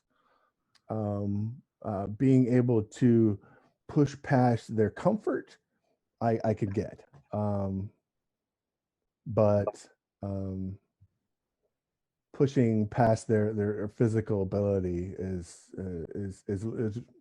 literally a hard limit.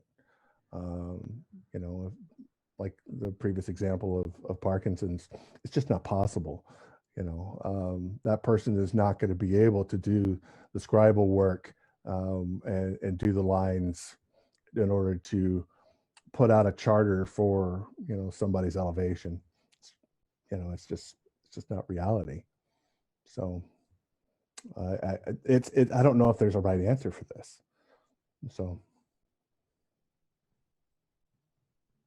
I'm going to speak to this question and answer it based on individuals, right? So the question was, I don't know here, how can we remove or fix ableism? And I think to do that, we need to look at the individuals who are judging competitions, who are writing awards recommendations, who are evaluating award recommendations on the other side. If we start with the person or persons who are involved in this, I think that's the way to fix it. So first, don't underestimate someone just because they have an invisible illness. Challenge your own biases. So if you hear someone say, oh, I think I'm going to write an award recommendation for Castellana because I think she did a great job at her ANS project, and I think maybe she could be honored and join the grant level group for ANS in our kingdom. If you find yourself thinking, well, yeah, but she's autistic. Not that she is, but just play along with me. She's autistic. How can that?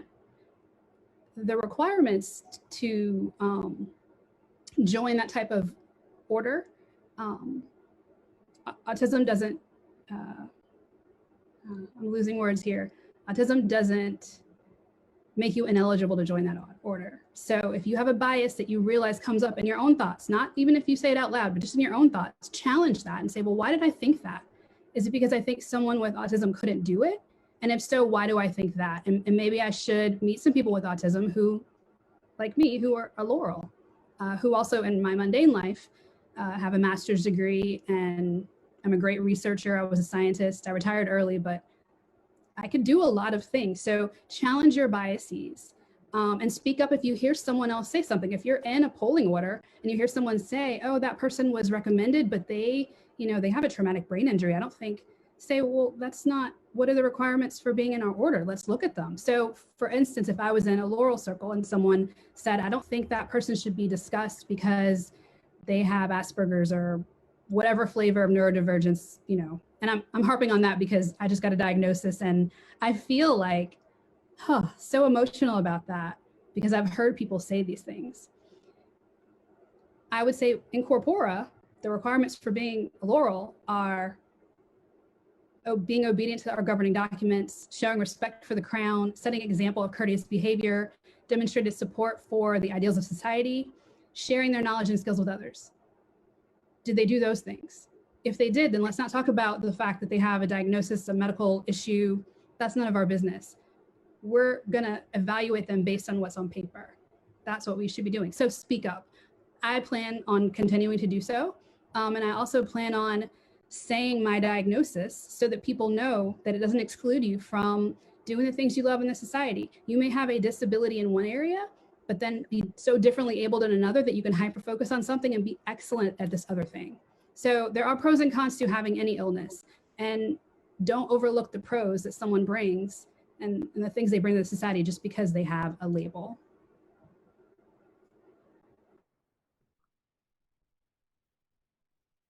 Yeah, I think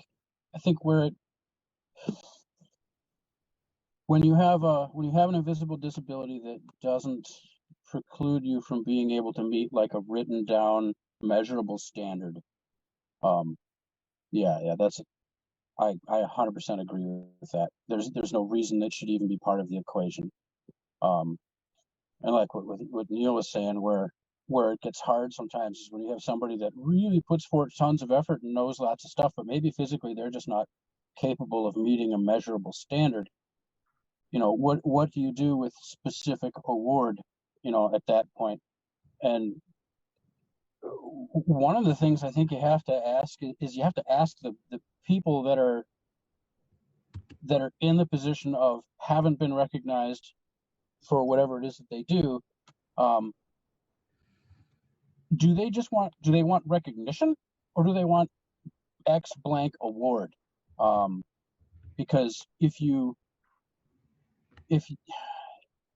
there are awards and things like that for, and even in competitions, there's awards and recognition to be had for being awesome, and that may be all somebody wants. The risk you run of making too big of a sliding scale, and this is just from my personal perspective. I mean, granted, I'm pretty able, so it's jaded in that way. But if somebody gave me an award that I knew I didn't meet the requirements for, I would feel like I was being patronized. And that's almost worse. So it's the other side of the what do you do when somebody works really hard and does the thing, and may even work harder than people that have an award, but is it the exact award they want, or is it recognition that they want by their peers? And if it's just recognition, well, then it's easy. Recognize them. I mean, if you like we have a baronial award here, like the chalice. The chalice doesn't have any, there's no, you have to be this good at this thing and this good at this thing. It's just being awesome, and boom, you get that, and it's a big deal. And there are discretionary awards at kingdom level that people can be written in for and awarded that are rare and hard to get and highly prestigious. That I certainly don't or won't ever have, but there are people who are amazing that have those things, and it's not always about specific recognition as it is specifically being recognized, if that makes any sense. Lost my train of thought. Yeah, eject. Boop.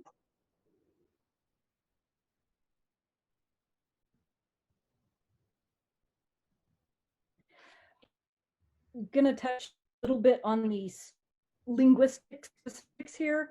The part of the question said, or give awards to people who go way beyond what the health allows. And I'm going to kind of read my notes that I wrote down because this is linguistically specific and I don't want to mess my words up. I think it's important not to romanticize or idealize the idea of doing what our health allows. As a society, and not just the SCA, but as a society as a whole, we glorify those who place success above self.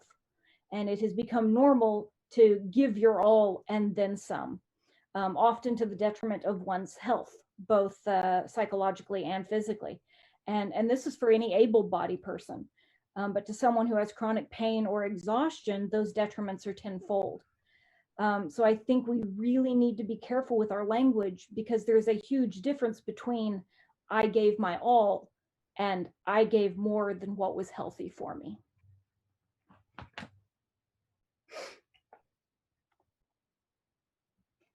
Thank you to everyone that took the time to answer that question, and thank you to the person that wrote in and asked it, because I know that was really challenging to address, and I want to acknowledge that.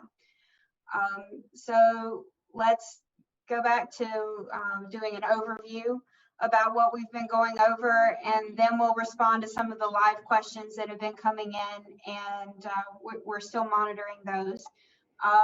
Are there any resources that have been made available to Scadians with invisible illnesses? So yes, there are a few. The DEI resources page, which is sca.org/DEI-office/DEI-resources. And I know that that website is in our links that will be sent out. But there's a long list of resources ranging over a number of topics. And I know that there is a section in there on disability as a whole.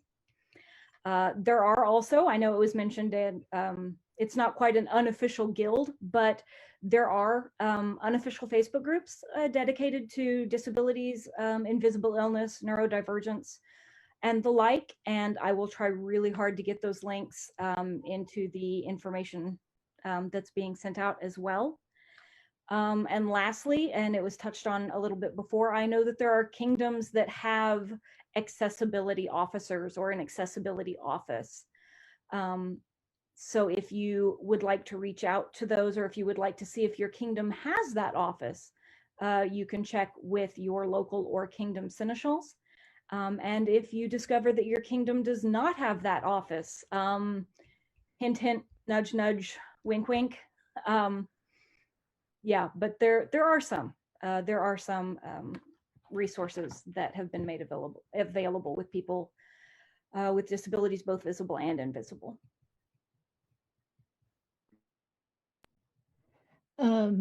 One resource that I do want to mention that is specific, excuse me, specific from event to event to event is your event autocrat. Talk to them before the event, tell them or ask them if there's been any accommodations made for people with disabilities, invisible disabilities, what have you. If you need accommodations made, let them know ahead of time so they can work with you on getting those accommodations made. They're an important resource, and they're somebody who doesn't realize that they are an important resource. So yeah, every event, contact your autocrat. That was great information. Thank you both for that. So in order to help those outside of the disabled community understand the challenges of participating in the SCA as a person with hidden disabilities, what are some specific things you wish they knew? For example, are there any specific preparations before an event that are required related to your invisible disability? So not necessarily on the what to do before an event, but the overall question of what I would like people to know about what it's like for me with an invisible illness at an event. And I think this has been the broad umbrella over this whole panel, is that we don't look sick to you. We look just like the next able-bodied person. And so I think the most important thing for me to get across is, if I say I'm not doing well, if I say I'm having a fibro flare, or if I'm having a dissociative episode or a panic attack, that I am believed. And I think that's one of the biggest problems, is that a lot of times we aren't believed. Another thing is, we still want to be included. I know a lot of people on this panel do a lot of really good work in the SCA, but I know that a lot of times it's hard because we are trying to push through chronic pain, chronic fatigue, anxiety, and the like. And sometimes if we have to bow out too many times, if we have to say, you know, I'm sorry, I can't, too many times due to our health, that people stop including us, people stop inviting us to do things. And I think that that can get really lonely and isolated. So please understand that we still want to be included. We still want to help. That's actually a really good point. I know from my own perspective, and I can never really speak from anyone else's, but from my own perspective, I have certain tendencies where I wear the mask really well. At least I think I do.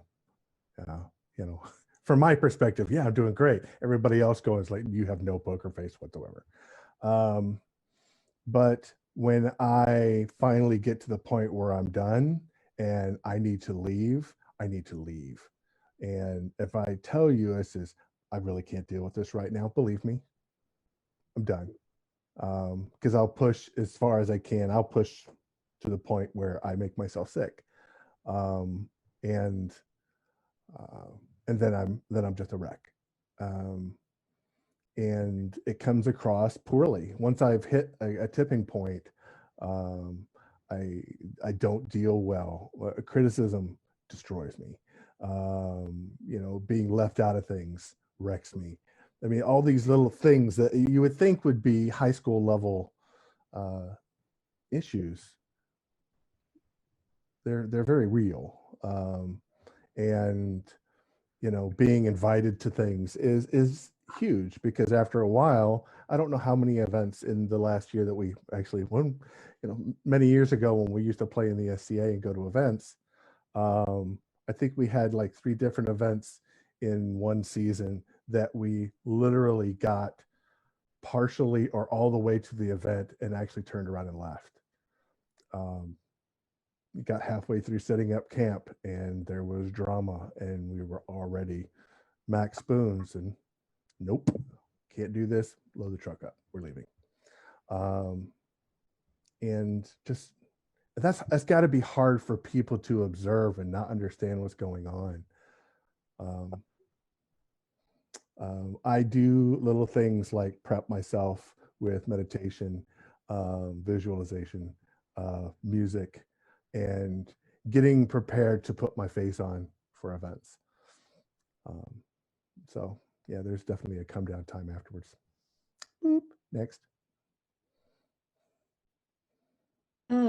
Just like everybody else has said, I just want to be believed.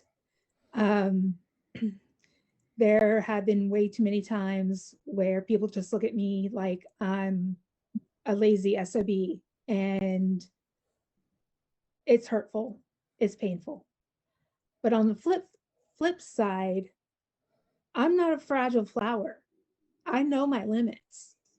And if I am trying to do something and I am trying to push through, I know I'm borrowing spoons from the next day, because I know I can rest the next day, even 2 days, to make up for pushing through. Bless my household. And they do keep me on my toes with Niccolina, don't do that. You're not supposed to do that. But they also, on the other side, don't let me get too asky, will you do this? Will you do that? Because, there are times where that becomes overbearing on them because I am in so much pain. So just know that I know my limits. I know how much pain I'm in, and believe me, just understand that I know what I know about my own body. I think that they've covered it. I don't have anything to add, so I'll pass it on to Cody. Oh wait, it's not my turn, it's Donas's turn.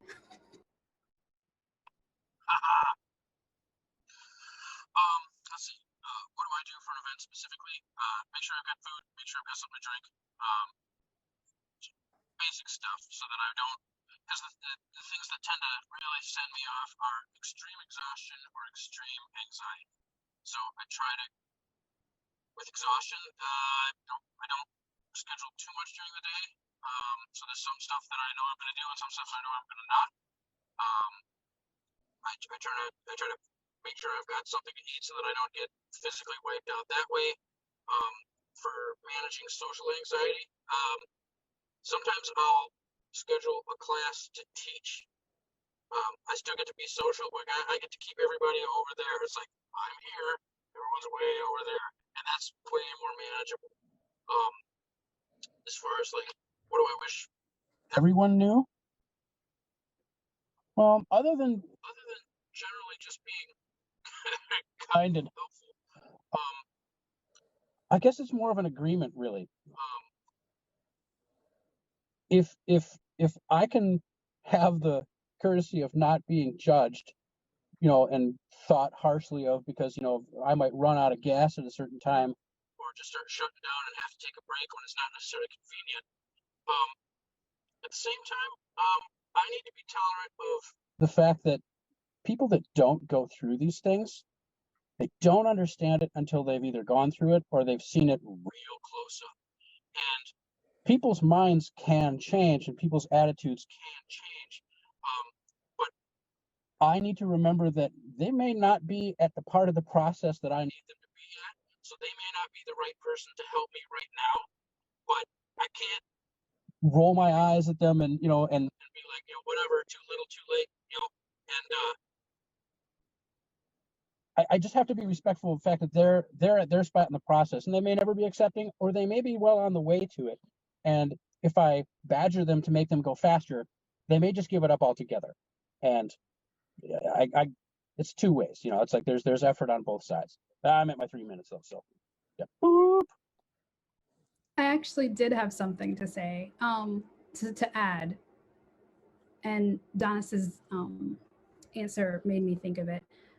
I wish people knew that I really don't want to have these issues. I would rather not. I would rather not have to ask for, special accommodations. However, I treat people like I would like to be treated. So I think when I meet other people, I try to think of this quote that I love. It's be kind, for every man you meet is fighting a hard battle. Like every person you meet is fighting some type of battle that you have no idea what it is, whether they're, perfectly abled or not. So do the same for me. Be kind to me because you don't know what I'm going through and I shouldn't have to tell you to get your kindness. Just be considerate. Really embody the ideals that we say are important to us, courtesy and respect and kindness. And I think things will go much smoother at your event if you do that. Great. I'm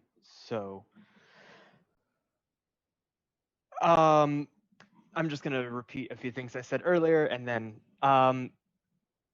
we don't owe anyone an explanation for our disabilities, and we don't. Our disabilities or our chronic illnesses, we don't need to prove them to you. We don't owe them an explanation for them. We just ask for respect. And the people in this panel are being very open about their disabilities and their chronic illnesses, but no one else is expected to do that. So just please, if someone is asking for help or does seem like they need, or you know, that does seem like they have a health problem, don't be like, hey, do you have fibromyalgia? Just be like, hey, how can I help you? I know we've gone over that point kind of ad nauseum, but I think it's just important to bring up again. With that being said, my SCA is inclusive. My SCA is inclusive at all times, and inclusivity is way more important than any idea of medieval experience. And also, inclusivity is not always easy, and it's going to require people in leadership positions with the SCA to learn new skills and address that, or the SCA will never be inclusive. It's going to require work on people who aren't in these communities part to actually make the SCA an inclusive place for across the entire intersectional spectrum. So yeah, thank you.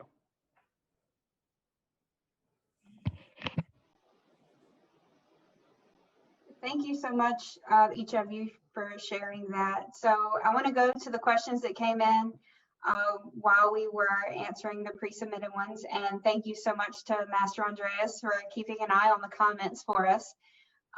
Would it be possible to connect like people with invisible disabilities or those who know how to get that person to calm down enough to function? Yeah. And we kind of touched on it before, the idea of even like online communities or an unofficial group, or going through your local inclusivity, or just having a pre-canned set of friends that understand where you're at and who your support people are, and so that if you do have an issue, you can kind of go from there. I do want to make one thing clear though, because I mean, I know I've brought up a couple times of like, start up a group. That is not to disparage the fact that there's already tons of people that have tons of work that they've been doing this whole time. I'm not trying to say that that hasn't existed till now, because obviously it has, because here we are. We're standing on the results of that work, not discounting that work to start something fresh here. So I want to make sure I didn't discount anybody's years and years of work that I wasn't there to see. That doesn't mean, well, it's just because I didn't see it doesn't mean it's not real. Kind of the theme of the day. But yeah, man, yeah, it's I have a canned group of people that you have as like a reference list. Like there's 2 or 3 people that I can pretty much say, go get this person, and have that be if it's the most famous person you can think of that you could have, so that it's easier for them to track them down. But yeah, that's kind of where I got. Yeah, there's no reason why we can't have any number of groups and that sort of thing. Coming prepared and identifying people. Hey, I went to Sport of Kings and I know my squire's there. So if anything goes wrong or I start having a problem, I've got a guy who says, go find my squire, which probably within arm's reach, but might not be. Or just have a handful of people that that are your go-to people. One thing I would make note of is asking people, hey, can I help you? Try to, I don't know, how do I put this? Try to not make it judgy. Try to just be, hey, blanket statement, can I help you?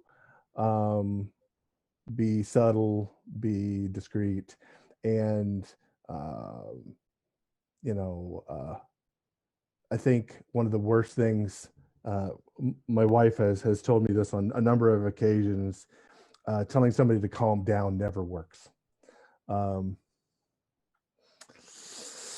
Yeah, it took me 20 years to slow down on that one, and I finally I think I got it.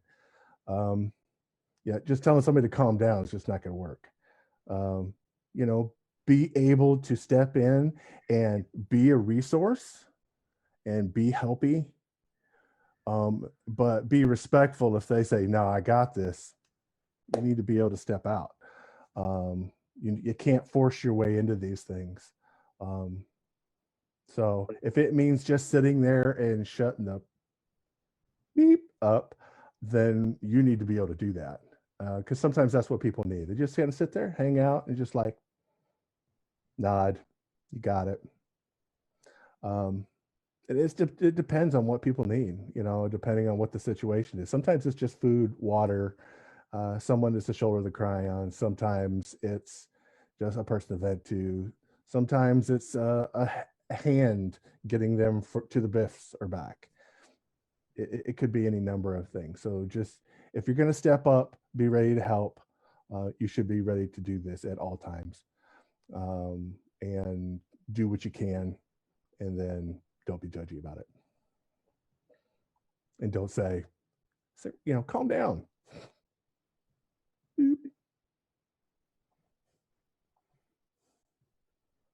Thank you. So the next question was, how can I, as a human who wants to be supportive to those with disabilities, including invisible ones, best support someone?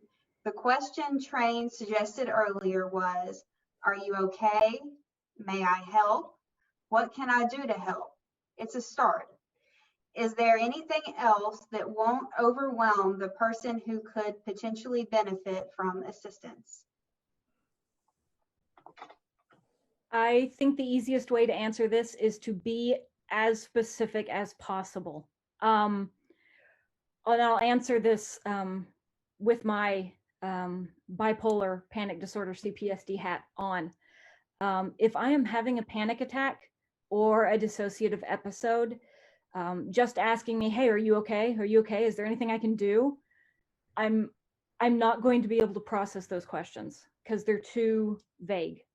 But if you can be specific, hi, do you need to, can I help you sit down? Can I go get you some water? Is there something from your camp that you need?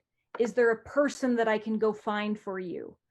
These questions have a specific answer, and I will be more likely to be able to answer those questions than I would the broad questions, you know, what's wrong? Can I help? Not to say that those aren't bad questions, but sometimes those vague questions are hard to grasp when I'm in the middle of a panic attack. The second thing I would want to say is panic attacks and dissociative episodes are serious. And I think they kind of get pushed aside. So if you come across someone who looks like they're having trouble breathing, if they're sitting there rocking themselves, if they're trembling, and this has happened to me, and it is kind of sad when someone comes up and says, hey, are you okay? And my response is, I'm having a panic attack. And they say, oh, okay, and then walk off. You wouldn't do that to someone who was, you know, having an asthma attack. You know, oh, you're having trouble breathing. You know, what's wrong? Oh, I have asthma. Our immediate response is, oh, do you have an inhaler? Do you have an inhaler back at your camp? Can I go get it? And so I think anxiety and panic disorders need to be treated with the same respect. But again, as it was touched on before, if someone is okay, if someone is handling it and they say, I'm fine, it's not your place to push them. You know, you don't look fine. Is there something I can do? If they say they're fine, back off. Yeah, I would basically just reiterate the last thing Castellana said. Let me set my boundaries. If you ask me if you can do something, or am I okay, or do I need anything, and I say something like, well, I'm gonna need a minute, so I'm gonna go back to my tent. Let me set that boundary, because I am a person, although I have, you know, illnesses, I also have agency and intelligence and experience, you know, treating my condition, and I have information to help me deal with things that happen. So sometimes I just need space and time. So listen to the person, I guess, would be the thing. Listen to what they're saying. If they're asking for help, give it to them. And if they're asking for space, also give that to them.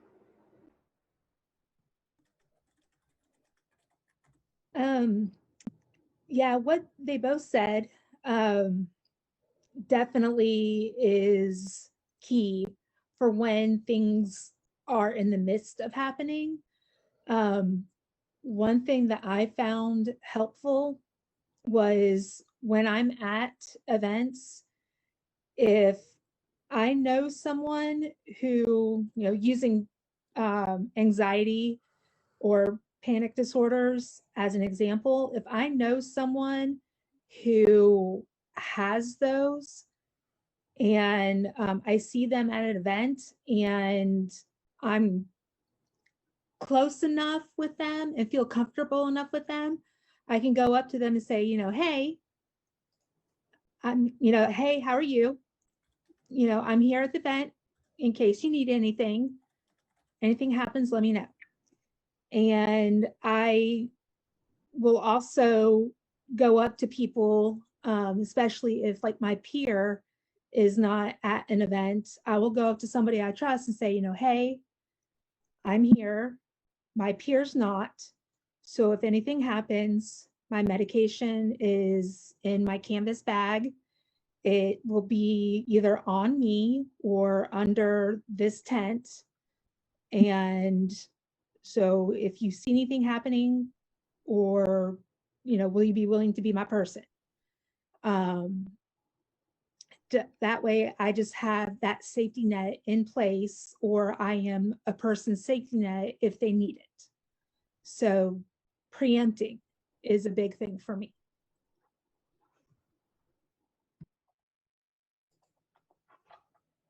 I think that was really important for us to go over, and I'm really thankful that whoever wrote that question and did so. Thank you so much for asking, and thank you to everybody who answered that.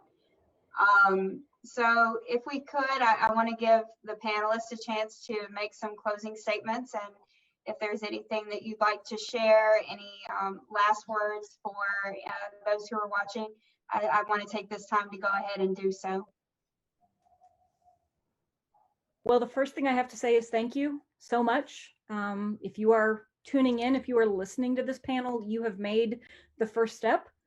That we know that you're here for us. You're interested in making the SCA more accessible for people with invisible illnesses. And so thank you, thank you. Thank you to my fellow panelists. And the last bit is kind of a call to arms. We've talked a lot about your specific groups checking in with members of their populace who have invisible illnesses. We've talked a lot about having deputies to the autocrats at events who are in charge of accessibility, both for visible and invisible illnesses. We've talked about how some kingdoms have an accessibility officer as a kingdom officer. And so we've talked a lot about ways that people can volunteer and help to make the SCA more inclusive for people with invisible illnesses. So I guess my final statement is find out if your local group or your kingdom has those officers or has those fail-safes in place. And if they don't, think about being that officer. Think about volunteering for that position. So thank you again.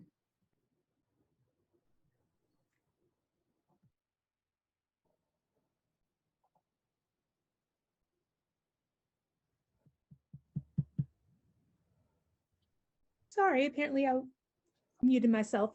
I want to thank everybody for coming and listening to us. It just shows that you are willing to believe us and, even possibly willing to help.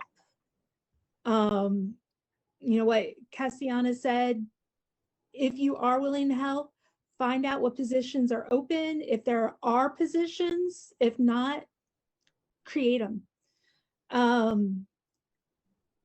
I am opening myself up. Anybody has any questions from any kingdom, you can find me as Niccolina the Wanderer or Nikki Man on Facebook. Ping me. I am happy to help anybody out. I'm happy to discuss anything you wish within reason, SCA related. So yeah, thank you from the bottom of my heart. Hi. Yeah, so I just wanted to thank the Diversity Office for having me on this panel. I reached out to Olivia because I thought it would be a really great place to introduce this issue. So thank you for having me.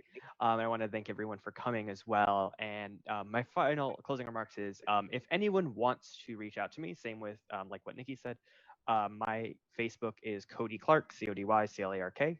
Feel free to send me a message on there. If we're already friends, I'll respond to you. If we're not, I hope I see the message request. I miss those sometimes. Please don't take it personal. Also, I want to kind of speak directly to people who have leadership in the SCA, whether you're a canton level officer, a barony officer, kingdom, whatever. Recognize that maybe you're not the one to make decisions sometimes, and reach out to community members. Meaning, I talked about earlier MIPA and GIPA as these ideas of meaningful and gainful or greater involvement of people. I think that nothing about us without us. Talk to the people in diverse communities about things that affect them and let them make the decisions, even if they're not in a position of authority to do so. Create that opportunity. Thank you. Thank you for letting me come here and speak with you guys about this and share my perspective on some of this.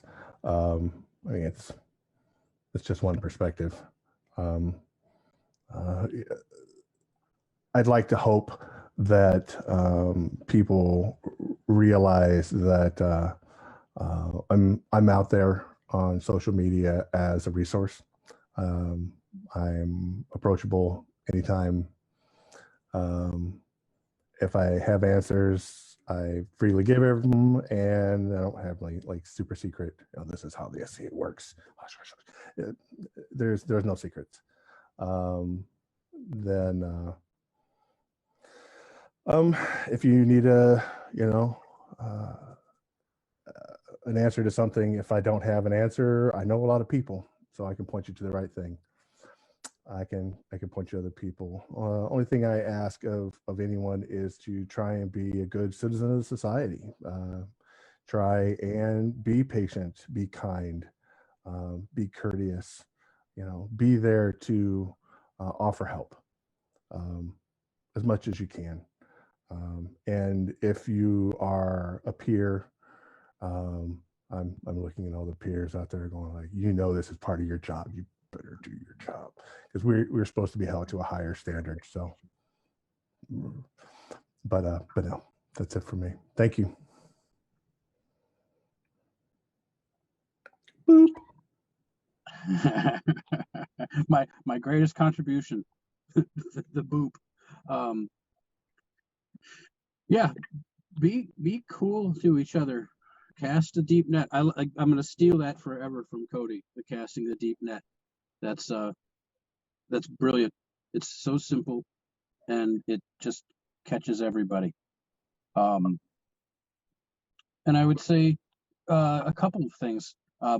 Within your personal limits, of course, err on the side of believing people, as opposed to skepticism.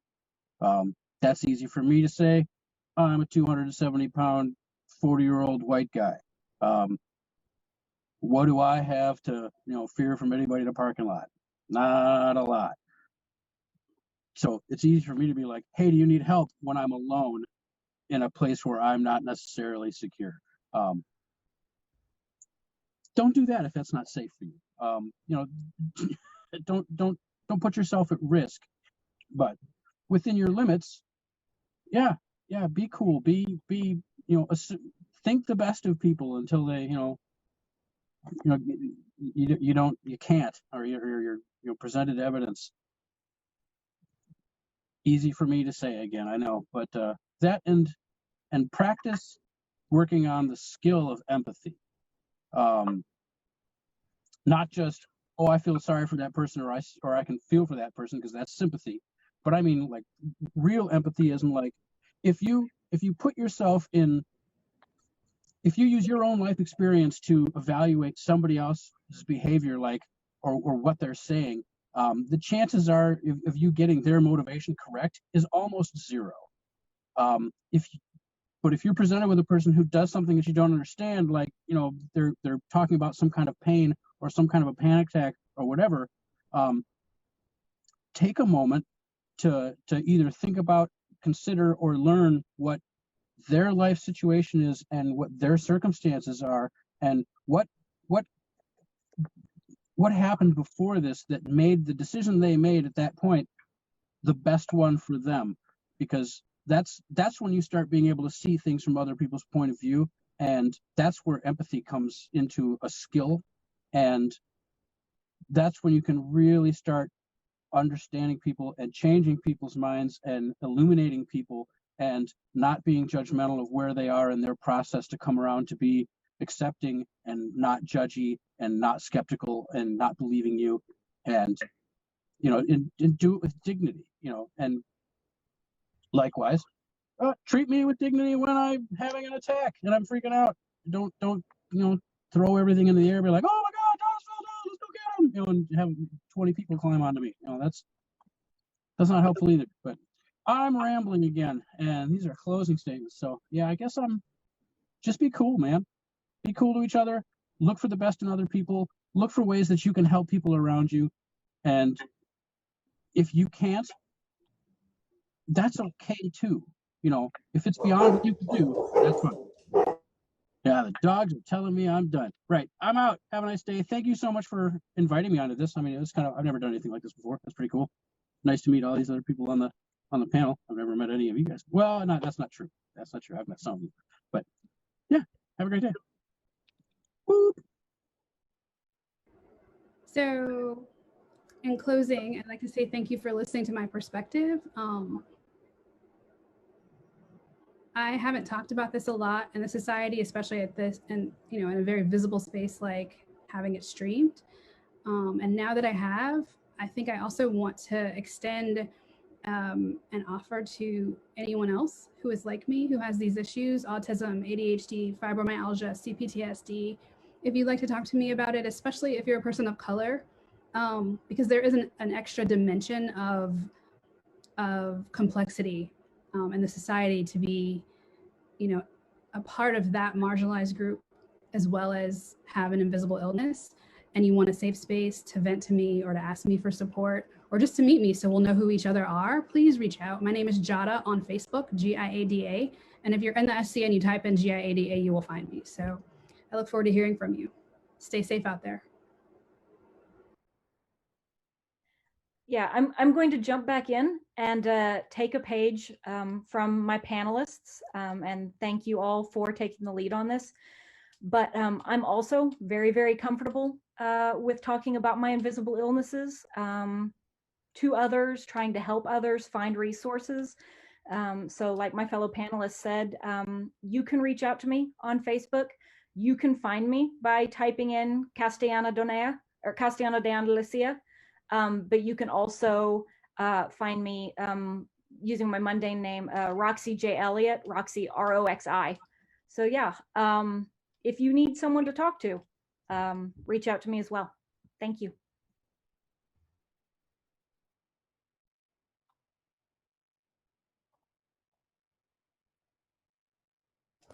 Oh yeah, I had one last thing.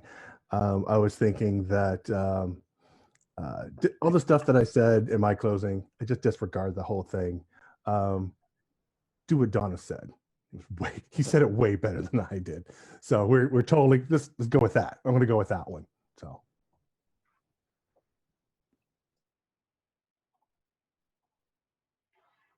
Thank you again to all of the panelists for joining us today. I applaud and admire each of you for stepping out of your comfort zones and your bravery for coming forward, especially on such a public forum to speak about your hidden illness. I just thank you from the bottom of my heart. Thank you.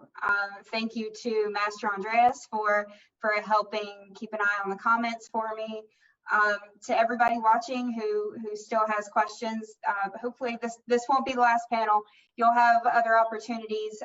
Please feel free to continue to comment on the video and let us know what other things that you want to know about and what other questions that you have. Reach out to me on Facebook. My name is Olivia Trevisana on Facebook. I am the deputy to the corporate DEI officer, and Zara has been incredibly supportive for all of the panels, and I'm very grateful to her for and the DEI office for continuing to support these moving forward. And I often post and ask, what do you want to know? Do you want to be on a panel? What do you want to hear about? What do you want to learn about as far as DEI topics? So let me know if there's something that you'd like to support or learn more about moving forward. Thank you for joining me today. Atlantia, I love you. I miss you. SCA, I love you. I miss you. And I look forward to seeing you safely soon. Good night.